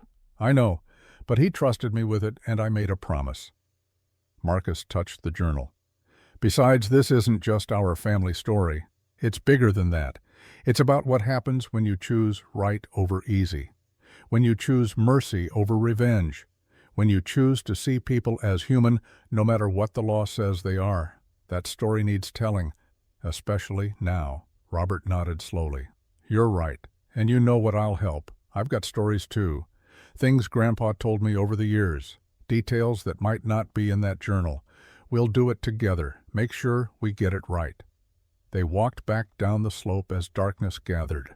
The ranch house below showed lights now warm and yellow against the deepening blue of evening. Robert's wife Linda was cooking dinner. The smell of it carried on the wind, mixing with the scent of juniper and dust. "Stay for supper," Robert said. "Stay the week if you want. Meet the family properly. See what Grandpa and Great-Grandma built with their 140 years. Marcus stayed. He met Robert's wife Linda, who hugged him fiercely and said things about family and legacy that made him feel like he belonged. Met their 3 children, his second cousins, young adults now with jobs and mortgages and complicated lives. They ate pot roast and potatoes and bread that Linda had baked that morning. They told stories about Elijah, about Naira, about Samuel and Daniel, and all the people who had carried the name Stone through 5 generations of American history. Robert's youngest daughter, Emma, was 26, teaching history at a high school in Phoenix. When she heard about the journal, her whole face lit up with the particular excitement of someone who loves stories and understands their power. "Can I read it?" she asked, trying to contain her enthusiasm and failing. "Please, I teach a unit on territorial Arizona. A first-hand account like this, especially one involving the treatment of Apache people and the Underground Railroad-type rescue, it's incredible. My students would learn so much." Marcus looked at the journal, felt protective of it. This was Elijah's voice, Elijah's pain, Elijah's truth. Not something to be passed around casually, but then he remembered. The whole point was to share it, to teach it, to make sure people knew. "You can read it," he said carefully, "but you have to treat it like the treasure it is, and if you use it for teaching, you tell the whole story, not just the parts that fit a narrative, the complicated parts too, the parts that make people uncomfortable." Emma nodded seriously. "I promise. I'll guard it with my life." She took the journal with the reverence it deserved, disappeared into a bedroom to start reading. The others continued talking, but Marcus found himself drifting, exhausted by emotion and the weight of the last few days. Later that night, he lay in the guest room of Robert's house, unable to sleep despite his exhaustion. Through the window, he could see stars, more stars than ever showed in Phoenix, billions of them scattered across black infinity. The same stars Elijah and Naira had seen, the same configurations, the same ancient light. He thought about the story, about what to do with it, how to honor it properly. Writing it would take time, years probably. He'd have to learn the craft, research the historical context, interview anyone still alive who had known Elijah, visit archives, dig through old newspapers, verify dates and details. It would consume him, change the entire trajectory of his life. He'd been planning to study engineering, had scholarships lined up, a future mapped out that was practical and stable and safe. But now there was this, a promise made to a dying man, a story that demanded telling, a debt that required payment. Could he walk away from his plans? Could he spend years, maybe the rest of his life, chasing the ghost of a great-great-grandfather he'd barely known? As he lay there wrestling with the decision, he felt something shift inside him, a settling, a certainty that rose from somewhere deeper than logic. This was what he was meant to do, not engineering, not the safe path, this, telling Elijah and Naira's story, making sure people understood what they had lived through, what they had built, what they had meant. The decision made, he felt lighter. He would do it, whatever it took, however long it required. He would learn to write properly, would dedicate himself to the craft, would treat this story with the respect and care it deserved. And maybe if he did it right, someone would read it and understand, would see themselves in Elijah's guilt or Naira's strength, would find courage to do the hard, right thing instead of the easy, wrong thing. That's what stories were for, not just entertainment, not just history, but transformation, inspiration. The passing down of wisdom earned through pain. He fell asleep with that thought and dreamed of fire and horses and a woman standing barefoot on an auction block waiting for someone to see her as human, dreamed of a man with a scar and $6 silver and a burden of guilt he would carry for 70 years. Dreamed of them together building something from nothing, turning trauma into love, choosing mercy over hate every single day for 53 years. The next morning, Marcus woke early before the sun, dressed quietly and slipped out of the house while the family still slept. Walked up to the old foundation again, drawn by something he couldn't name. Stood there as the sun rose, painting the world in colors that defied description. Colors that existed for maybe 10 minutes at dawn and then disappeared into the harsh light of day. Sacred colors, the colors of beginning. He thought about Elijah dying. Thought about Naira dying 53 years before him. Thought about Samuel crushed by rock. Thought about Daniel jumping on a grenade. Thought about all the ways people die and all the ways they live on. And he made a promise. Out loud. To the wind and the earth and the ghosts who might be listening. I'll tell it true, every word, every moment, the ugly parts and the beautiful parts. I'll make sure people know what you did, what it cost, what it meant. I'll spend my life on this if that's what it takes. Because you trusted me, and because some promises are worth keeping, no matter what they cost. The wind answered him, moving through the grass, creating patterns that looked almost like writing, almost like approval. And Marcus knew deep in the place where certainty lives beyond doubt that he would keep this promise, would honor the trust Elijah had placed in him, would make sure that 100 years from now people would still know about the man who bought freedom with $6 silver and the woman who taught him what freedom really meant. He pulled out his phone, opened a note app, and began to type. Not the full story yet, just notes, impressions, the beginning of what would eventually become a book. Red Willow, Arizona Territory. Autumn 1883. The auction block stood in the town square like a gallows. Around it men gathered with the casual cruelty of those who had learned to see people as livestock. The words flowed. The story lived. And somewhere in whatever place the dead go, when they've finally paid every debt and kept every promise, an old soldier and the woman he had loved for 70 years smiled and let go of the weight they'd been carrying. The story was being told. The promise was being kept. The torch was being passed. And in the end, that was all they had ever asked for, all anyone could ask for, to be remembered, to be understood, to have mattered. Elijah Stone and Naira had mattered.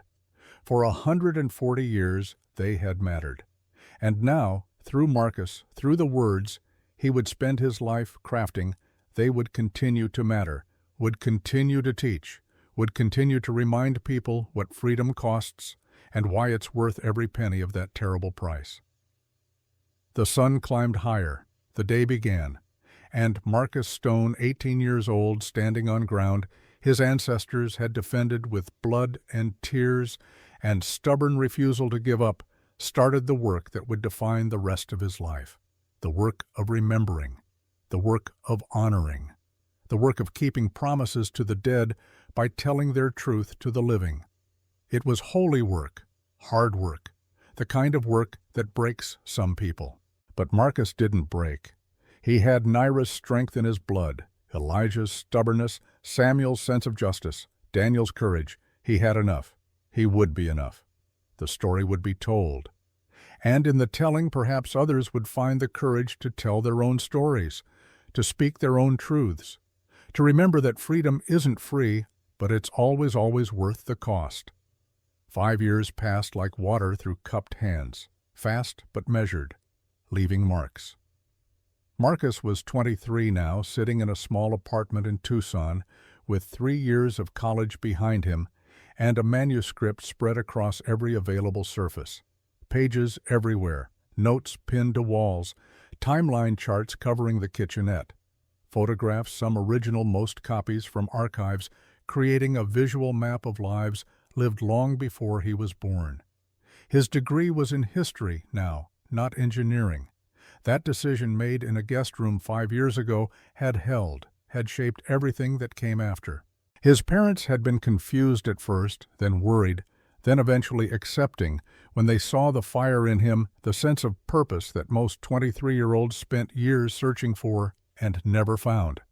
The manuscript was nearly finished. 400 pages, 80,000 words. The story of Elijah and Naira, researched and written and rewritten until every sentence felt true, every detail verified as much as the historical record allowed. He had spent those 5 years becoming the kind of writer the story deserved. Taking classes, reading everything. Learning from authors who understood that historical fiction required equal parts imagination and integrity. Writing draft after draft, each one getting closer to capturing the voices he heard in his head, the people he had come to know through journals and letters and family stories. The journal itself sat on his desk, protected now in an archival box that regulated humidity and blocked UV light. He had learned about preservation, about how paper yellows and ink fades and leather cracks, about how easily history disappears if you don't fight to keep it. He had also learned how much there was to know. The journal entries covered 70 years, but they were sporadic. Some years had dozens of entries. Others had only 1 or 2.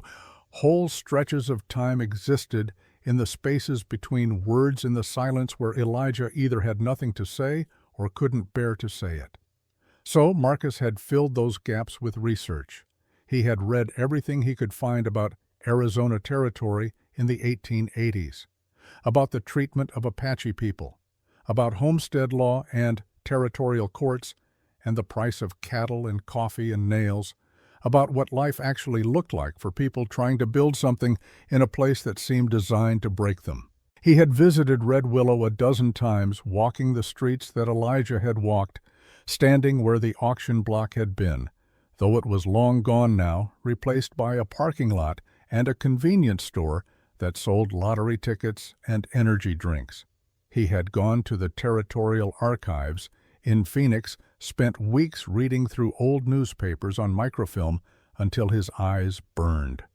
Found mentions of Elijah in court records.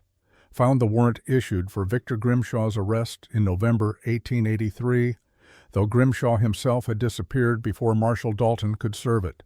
Fled to Mexico, rumor said. Died there of yellow fever in 1886. Justice delayed, but delivered. He had tracked down descendants of Thomas and Sarah Chen. Found a grandson living in Scottsdale who remembered stories about his grandparents helping a man named Stone during some kind of trouble. The details were fuzzy after 80 years of oral tradition, but the core remained. Good people helping good people. Standing up when standing up mattered. He had even found military records for Elijah Stone, 5th Cavalry enlisted, 1875, court-martialed 1881 for refusing orders. The official record was sparse and bureaucratic, but between the lines, Marcus could read shame and politics and the military's desire to forget embarrassing incidents. The court-martial documents mentioned White Mountains, listed the date, November 14, 1881, 47 Apache killed, no military casualties. Orders came from Territorial Command approved by Washington, Lieutenant James Harwood commanding. Private. Elijah Stone refusing direct orders, charged with insubordination and cowardice in the face of the enemy. Cowardice. That word in official script, stamped and filed and preserved for anyone who cared to look. The military calling courage by the wrong name, because courage that questions authority is dangerous to systems built on obedience. Marcus had found Naira too, or traces of her. Apache oral historians had records of the White Mountains massacre. Lists of the dead kept by survivors passed down through generations because the government records didn't care enough to record names. Naira's family was there, her mother, her father, 2 younger brothers. All dead on the same day Elijah refused to participate in killing them. The coincidence of it, the terrible symmetry, had struck Marcus hard when he discovered it. Elijah and Naira, connected by violence before they ever met, connected by the worst day of both their lives. And then 2 years later, finding each other in Red Willow, building something beautiful from that shared trauma, refusing to let horror be the final word. His phone rang. Emma, Robert's daughter, the history teacher who had read the journal 5 years ago and become Marcus's closest collaborator in this project. "Tell me you're done," she said without preamble. "Tell me I can finally read the finished manuscript." Marcus looked at the pages covering every surface. "Almost. Maybe another week for final revisions." "You said that last month. Last month I meant it less." He rubbed his eyes, tired from too many late nights and too much coffee. "I'm terrified, Emma. What if it's not good enough? What if I mess up their story?" "You won't. You've lived with them for 5 years. You know them better than most people know their living relatives." Her voice softened. "Marcus, you've done the work. You've honored them. Now you need to let it go. Let other people read it. Let the story do what it's meant to do. What if no one wants to publish it? Then we publish it ourselves. But I think someone will want it. It's a good story. More than good. It's important." A pause. "Have you been back to the ranch lately?" "Not in a few months." "Why, Uncle Robert wants to see you. Says he has something to show you, something he found in the attic." Marcus felt a spike of curiosity. "What kind of something?" "He wouldn't tell me. Said you need to see it yourself. Can you drive out this weekend? I'll be there Saturday." Saturday morning found Marcus driving through desert that looked the same as it had 140 years ago. Same sky, same rocks, same defiant insistence on existing in a place where existence seemed impossible. He had come to love this landscape over the past 5 years, had learned to see beauty in its harshness, strength in its refusal to apologize for being difficult. The ranch appeared in the distance, familiar now as his own reflection. He had spent enough time here that it felt like home, or at least like the idea of home. The place his roots grew, even if he didn't live here. Uncle Robert was waiting on the porch, 68 years old now, moving a little slower than 5 years ago, but still strong, still present. Beside him sat a wooden crate, old and battered with writing burned into the side. E.S., 1883. Marcus's heart jumped. "Is that what I think it is? Found it in the attic last week. Been up there probably 70 years. Your great-grandfather must have put it there before he moved to the care facility." Robert patted the crate. "Hasn't been opened since near as I can tell. Thought you should be here when we look inside." They carried the crate into the house. Linda appeared with a crowbar and bottled water, and the understanding that whatever was about to happen was significant. Emma pulled up 10 minutes later, must have broken speed limits to get there so fast.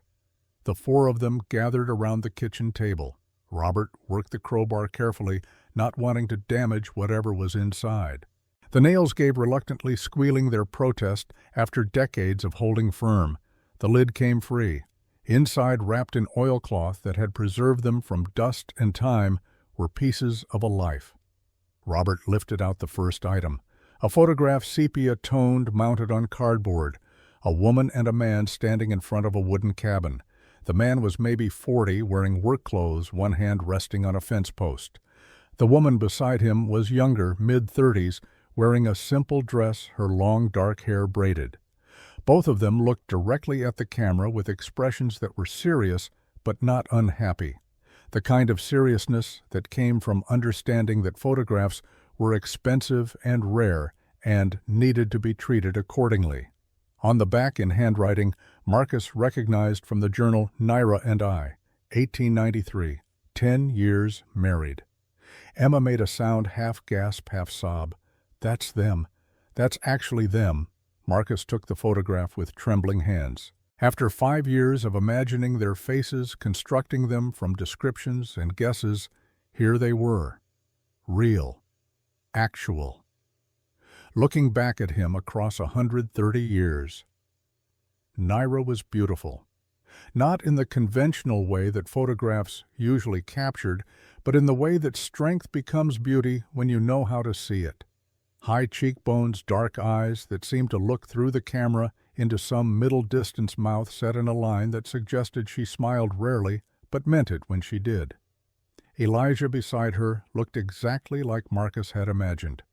the scar visible even in the photograph running from jaw to collarbone, broad shoulders, work-worn hands, eyes that carried weight. But standing next to Naira, he looked lighter somehow. Like her presence reduced his burden just by existing. There were more photographs, Elijah and Naira, with a boy maybe 10 years old. Samuel, the resemblance to his mother unmistakable. Another of Samuel as a young man standing with a woman. His wife Marcus assumed, Sarah, who had died with him in the mine collapse. One of a teenager in a military uniform looking impossibly young and serious. Daniel, Marcus's grandfather, taken probably just before he shipped out to France, before Normandy, before the grenade. Robert lifted out letters tied with string, dozens of them. Envelopes addressed to Elijah and Naira, Stone Ranch, Red Willow, Arizona Territory. Later ones just Arizona after statehood in 1912. These are from Samuel, Robert said, reading the return addresses, when he was working at different mines around the territory, and these are from Daniel from training camp in France. Emma was crying openly now, carefully untying the string around Daniel's letters. "Can I read them?" "That's why we're here," Robert said. "Marcus needs to see all of this, for the book." Marcus felt overwhelmed. 5 years of research, of imagination, of trying to construct truth from fragments, and now here was more truth than he knew what to do with. Evidence, proof, voices from the past speaking directly to the present. He spent the rest of the day reading letters and studying photographs, learning things the journal had never mentioned. Small details that made everything more real. Samuel writing to his parents about his work, about how hard the mines were, but how the pay was good, how he was saving money to buy more land. Telling them about Sarah, the woman he'd met asking their blessing to marry her. Later letters full of mundane domestic details that became precious because they were all that remained. Complaints about weather, reports on the garden, news about neighbors. The last letter from Samuel was dated a week before he died, talking about Christmas plans, saying he'd be home soon, looking forward to seeing them. No premonition, no sense of ending. Just normal life right up until it stopped. Daniel's letters were harder to read. A 20-year-old trying to sound brave while describing things no 20-year-old should have to see. Beaches filled with bodies, friends dying, cold and fear, and the constant noise of artillery. One letter dated May 30th, 1944, a week before D-Day.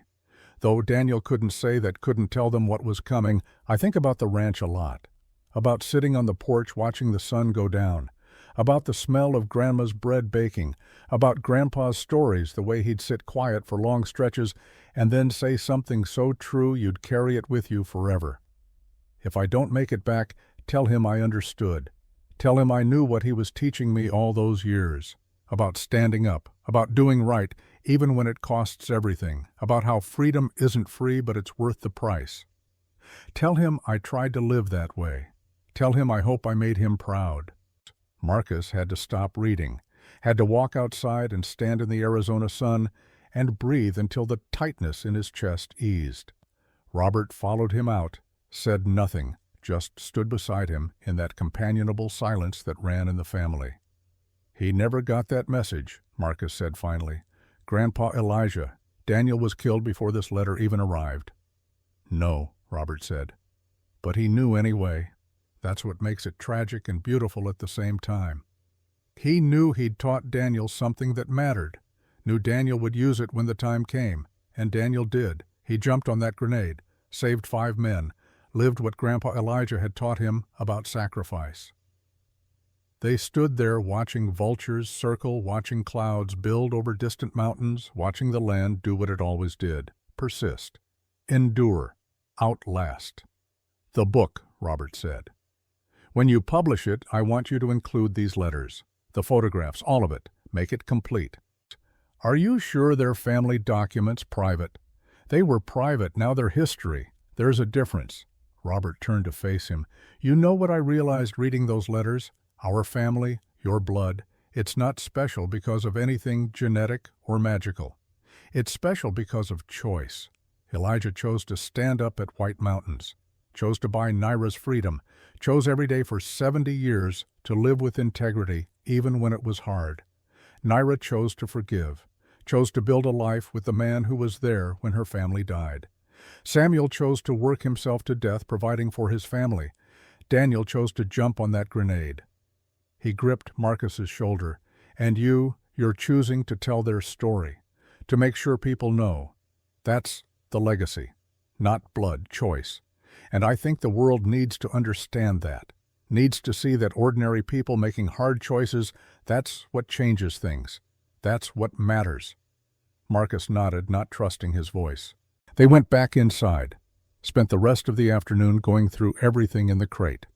Found Naira's beadwork intricate patterns on leather Apache designs mixed with new patterns she must have invented.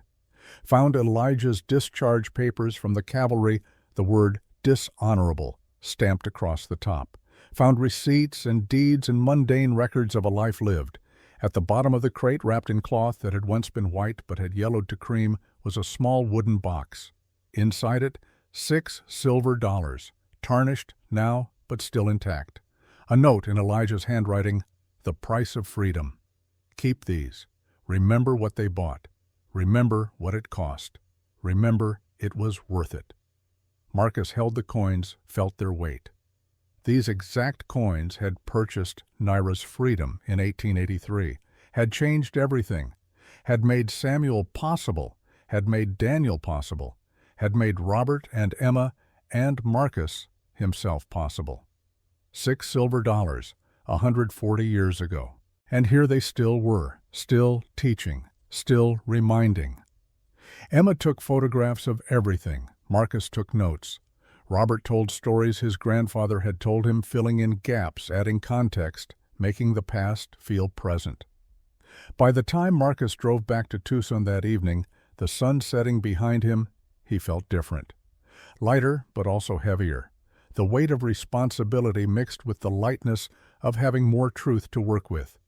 He spent the next week incorporating everything he'd learned, adding details from the letters, refining dialogue, making sure every word honored the people who had lived this story.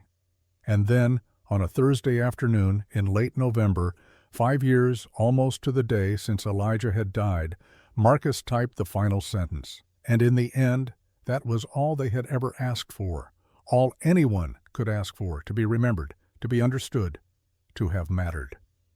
He sat back, stared at the screen. 412 pages, 82,000 words. 5 years of his life. The story of Elijah and Naira as complete and true as he could make it. He saved the file, backed it up 3 times, then called Emma. "It's done," he said when she answered. "The book, it's finished." She actually screamed with joy. "I'm coming over right now. I'm reading it tonight." "It's 400 pages. Then I'm not sleeping tonight." The sound of keys, a door slamming. "Marcus, do you understand what you've done? You've kept the promise. You've honored them. You've made sure they'll never be forgotten." After she hung up, Marcus sat in his apartment surrounded by 5 years of research, looking at the manuscript on his screen, and felt something he hadn't expected. Peace. He had done it. Whatever happened next, whether anyone published it or not, whether anyone read it or not, he had done the work, had told the story, had kept the promise to a dying man. Elijah and Naira would live on. In these pages, in these words, in the truth he had worked so hard to capture. They would teach people about courage and forgiveness and the real cost of freedom. And maybe, just maybe, someone would read it and make different choices. Better choices, harder choices that led to better outcomes. That's all any story could hope for, to change someone, to matter, to outlive the people who lived it.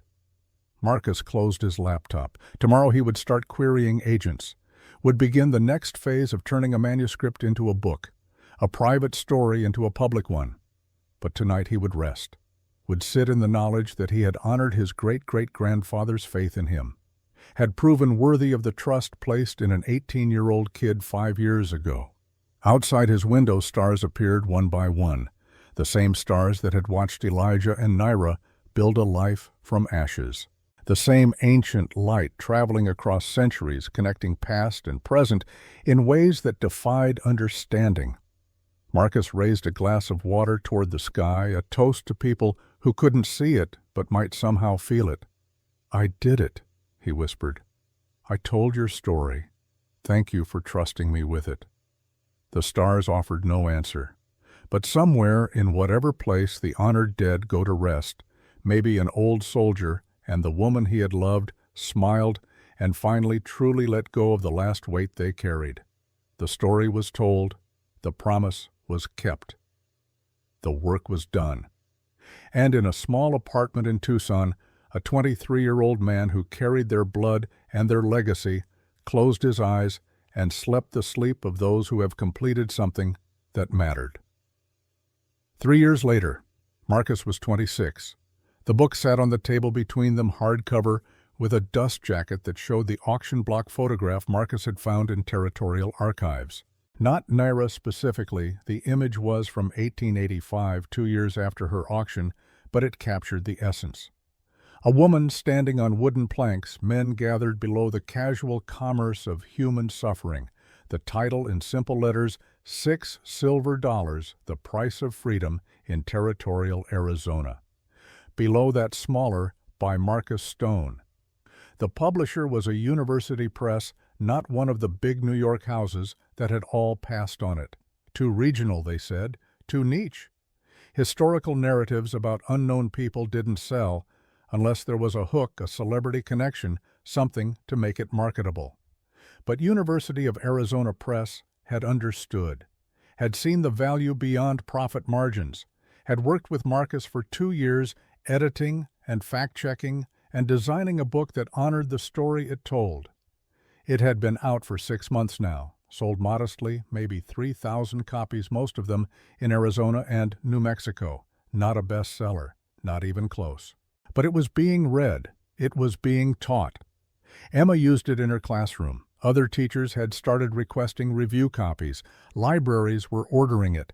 And today Marcus sat in a community center in Red Willow, population 842, preparing to give a reading and talk to maybe 20 people who had shown up on a Saturday afternoon. 20 people. Not a crowd, but 20 more than zero. Uncle Robert sat in the front row with Linda. Emma beside them with her laptop ready to record. A few elderly residents of Red Willow who remembered when there were still people alive who had known Elijah Stone personally. A couple of professors from the university. Some students fulfilling extra credit assignments. And in the back row, barely visible, an older woman Marcus didn't recognize. Native features. Apache, he thought, though he had learned not to assume. She sat very still, hands folded in her lap, watching him with an intensity that was unnerving. The community center director, a cheerful woman named Patricia, introduced Marcus with genuine enthusiasm, talking about local history and the importance of preserving stories. Then it was his turn.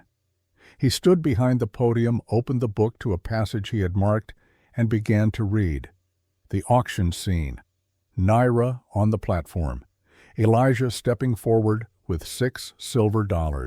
The moment everything changed.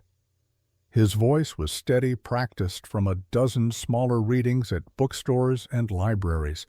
But this was different. This was Red Willow. This was the place it had actually happened. Some of these people might be standing in buildings built on the same ground where the auction block had stood. When he finished reading, he looked up. The audience was quiet. The kind of quiet that meant something had landed, had connected.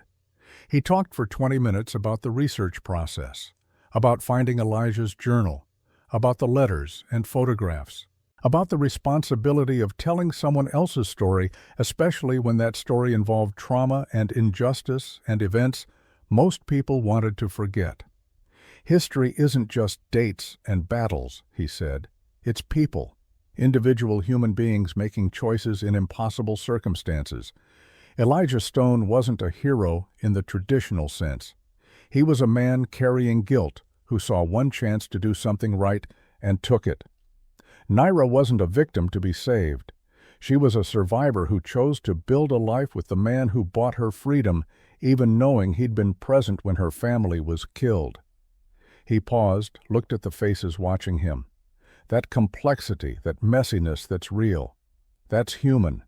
And I think we need stories like this now more than ever. Stories that show us people aren't simple. Situations aren't simple. But decency is still possible. Mercy is still possible. Justice, even delayed, is still possible. Question and answer followed. Someone asked about historical accuracy, about how much was documented versus imagined. Someone asked about Apache culture and whether he'd consulted with tribal historians. He had extensively, and thanked them by name in the acknowledgments. Someone asked the question he'd been dreading. As a white man writing about a Native woman's trauma, how did you navigate that ethical minefield? He had thought about this a lot, had struggled with it. I don't know if I did it perfectly, he said honestly. I tried to center Naira's humanity, her agency, her choices. I tried to avoid the white savior narrative by showing that Elijah's choice to buy her freedom was about his guilt, his need for redemption, not about him being noble. And I tried to show that Naira saved him as much as he saved her, maybe more. He paused. But I'm sure I made mistakes. I'm sure there are things I didn't see or understand fully. All I can say is I tried. I consulted with Apache historians and cultural advisors. I listened when they told me I was getting something wrong, and I hope the final result honors Naira's memory more than it exploits it. The questioner nodded, seemed satisfied, or at least willing to reserve judgment. After the formal program ended, people came up one by one, wanted books signed, wanted to share their own family stories of the territorial period, wanted to tell Marcus they'd learned something, been moved by something, would recommend the book to friends. He signed and listened and thanked them, genuinely grateful that the story was reaching people, was doing what stories were supposed to do. When the crowd thinned, the woman from the back row approached. Up close, Marcus could see she was probably 70, maybe older, silver hair in a long braid, weathered face that suggested a life spent outdoors, eyes that looked familiar in a way he couldn't place. "Mr. Stone," she said. Her voice was soft but carried weight. "I'm Mary Doji. I think we might be related." Marcus felt his heart jump. "Related how?" "Your great-great-grandmother Naira. She was my great-great-aunt. My grandmother was Naira's cousin, one of the few who survived White Mountains." Mary reached into her bag, pulled out a photograph. "This is my grandmother, taken in 1930. She's wearing a necklace that belonged to Naira. Naira gave it to her in 1915, said she wanted family to have something that connected back." The photograph showed a woman in her 40s wearing traditional Apache dress and a beaded necklace with a distinctive pattern.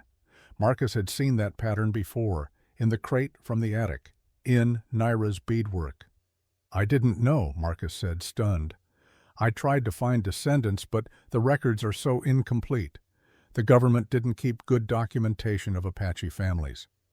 They didn't keep documentation of people they were trying to erase," Mary said with a wryness that suggested she'd made peace with anger a long time ago. "But we kept our own records, oral histories, family trees that exist in memory, not on paper." She held out the photograph. "Keep it, for your research, for the archive you're building. I can't take your family photograph. I have copies. And besides, your family too. Naira's blood runs in you, same as it runs in me. Different branches, but same tree." She smiled. "I read your book. Took me 3 days. I cried through most of it. I'm sorry if it was painful. Pain and healing aren't opposites." Mary touched his arm. "You told her story with respect. You didn't make her weak. You didn't make her just a victim. You showed her strength, her choice, her life beyond trauma. That's a gift. Thank you." They talked for an hour after everyone else had left. Mary filled in gaps Marcus hadn't known existed. Told him about Naira's early life stories passed down through generations, about her skill with beadwork and horses, about her laugh which was rare but beautiful, about how she had learned English quickly because language was survival, about how the Apache community had watched from a distance as Naira built a life with Elijah. Some had judged, some had understood.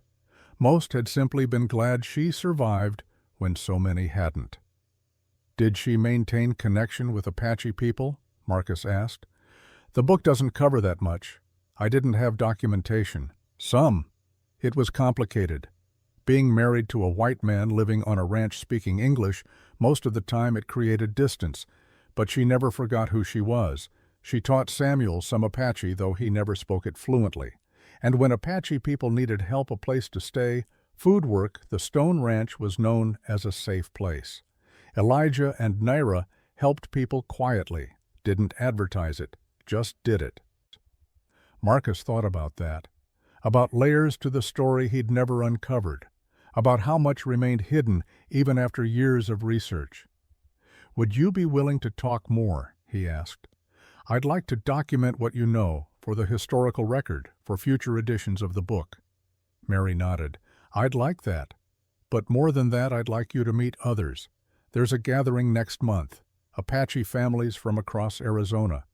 We do it every year, keep connections strong. You should come, meet your relatives, hear more stories." The idea overwhelmed him.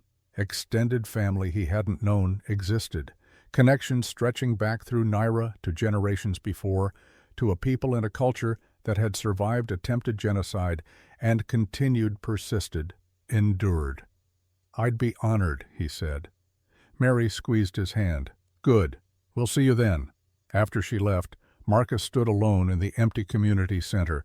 Robert and Linda and Emma had gone to dinner, expecting him to join them shortly. But he needed a moment, needed to process what had just happened. The story wasn't finished, would never be finished. Each telling revealed new layers, new connections, new people who carried pieces of the truth. That's what history was. Not fixed, not complete, always evolving as new voices added their perspectives, their memories, their understanding. He walked outside into late afternoon sun, drove through Red Willow past where the auction block had been, stopped there, got out, stood on asphalt that covered the ground where Naira had stood barefoot in 1883, tried to imagine it, tried to feel what she felt. Fear, yes, but also, what else? Exhaustion, resignation. Or had there been some spark of defiance, some refusal to be fully broken even when everything seemed broken? He would never know for certain, could only imagine, only guess. But standing there in the place where it had happened, he felt connected. To her, to Elijah, to all the people whose choices had made his existence possible. His phone buzzed, a text from his literary agent. "Just heard from a film producer. They read the book, want to discuss adaptation rights. Interested." Marcus stared at the message. A film.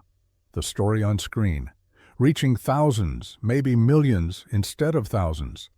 Part of him thrilled at the possibility. Another part felt protective, worried. Would they simplify it? Would they make it a romance instead of a story about trauma and choice? Would they erase the complexity that made it true? He typed back, "Maybe, let's talk about it." Then he got back in his car and drove to the ranch. Not to dinner with family, not yet. To the foundation, to the place where the original cabin had stood before it burned, climbed the slope as the sun descended toward the horizon, stood on those stones that had been placed by Elijah's hands 141 years ago, stones that had survived fire and time and everything else. Pulled out his phone, called Emma. "Where are you?" she asked. "We're at the restaurant." "At the ranch, at the foundation. I need to tell you something." "What's wrong?" "Nothing's wrong. Everything's right. I met someone today, Mary Doji. She's Naira's family, our family. Apache descendants. She invited me to a gathering next month." Silence. Then Emma's voice, thick with emotion. "That's incredible." "There's more. A film producer wants to adapt the book." "Marcus, that's amazing." "Maybe. I don't know.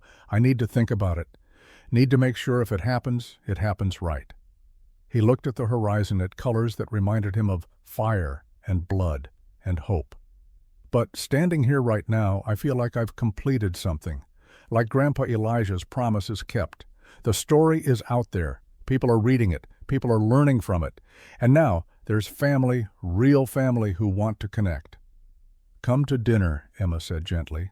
"Come celebrate. You've earned it."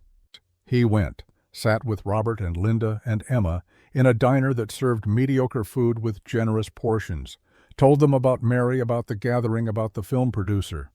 Robert raised his beer. "To Elijah and Naira, and to Marcus for making sure we remember them." They drank to that, to memory, to legacy, to stories that refused to die. Later, much later, Marcus lay in the guest room of Robert's house looking at stars through the window, thought about the path that had brought him here, from an 18-year-old in a hospital room to a 26-year-old author with a published book and family he hadn't known existed. Thought about Elijah at 18 enlisting in the cavalry, thinking he was serving something noble. At 30, standing at an auction with $6 silver and a burden of guilt. At 100, dying in a hospital after a century of trying to make one good choice balance against one terrible moment of inaction. Thought about Naira at 18, living in a village that would be destroyed. At 24, standing on an auction block. At 81, dying of tuberculosis, but having lived free for 57 years. Thought about all the space between those moments, all the days of ordinary living, all the small choices that added up to a life. That's what he wanted people to understand from the book, not just the dramatic moments, but the accumulation of days, the decision to get up every morning and keep going, to plant crops and mend fences and raise children and love someone despite everything that made love seem impossible.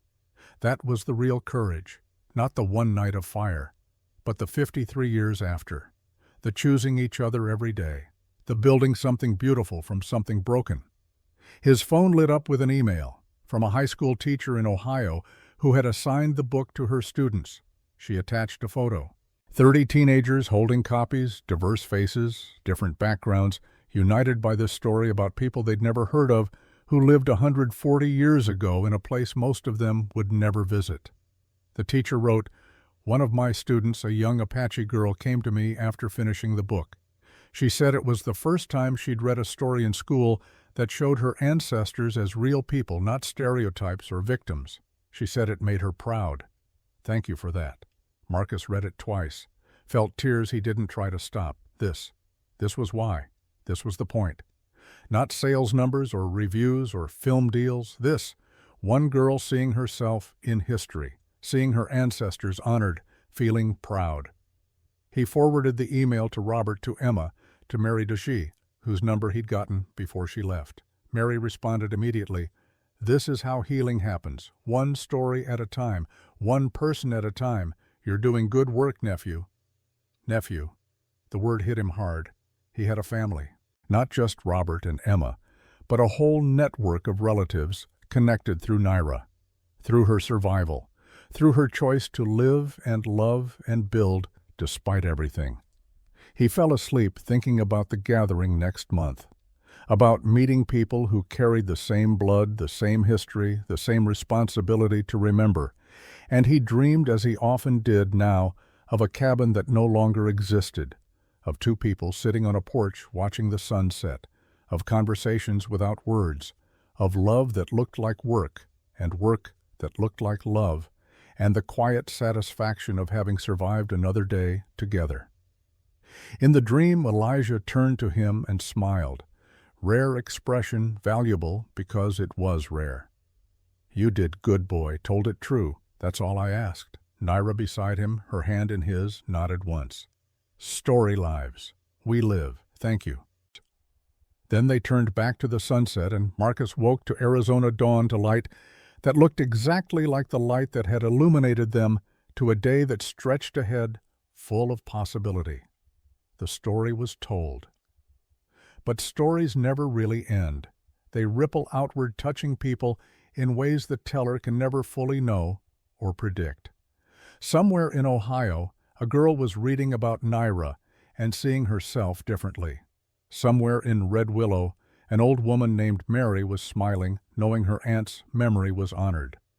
Somewhere in France, in a military cemetery, a grave marker stood for Daniel Stone. And maybe in whatever way the dead know things, he understood that his sacrifice had been remembered, had mattered, had meant something beyond the moment.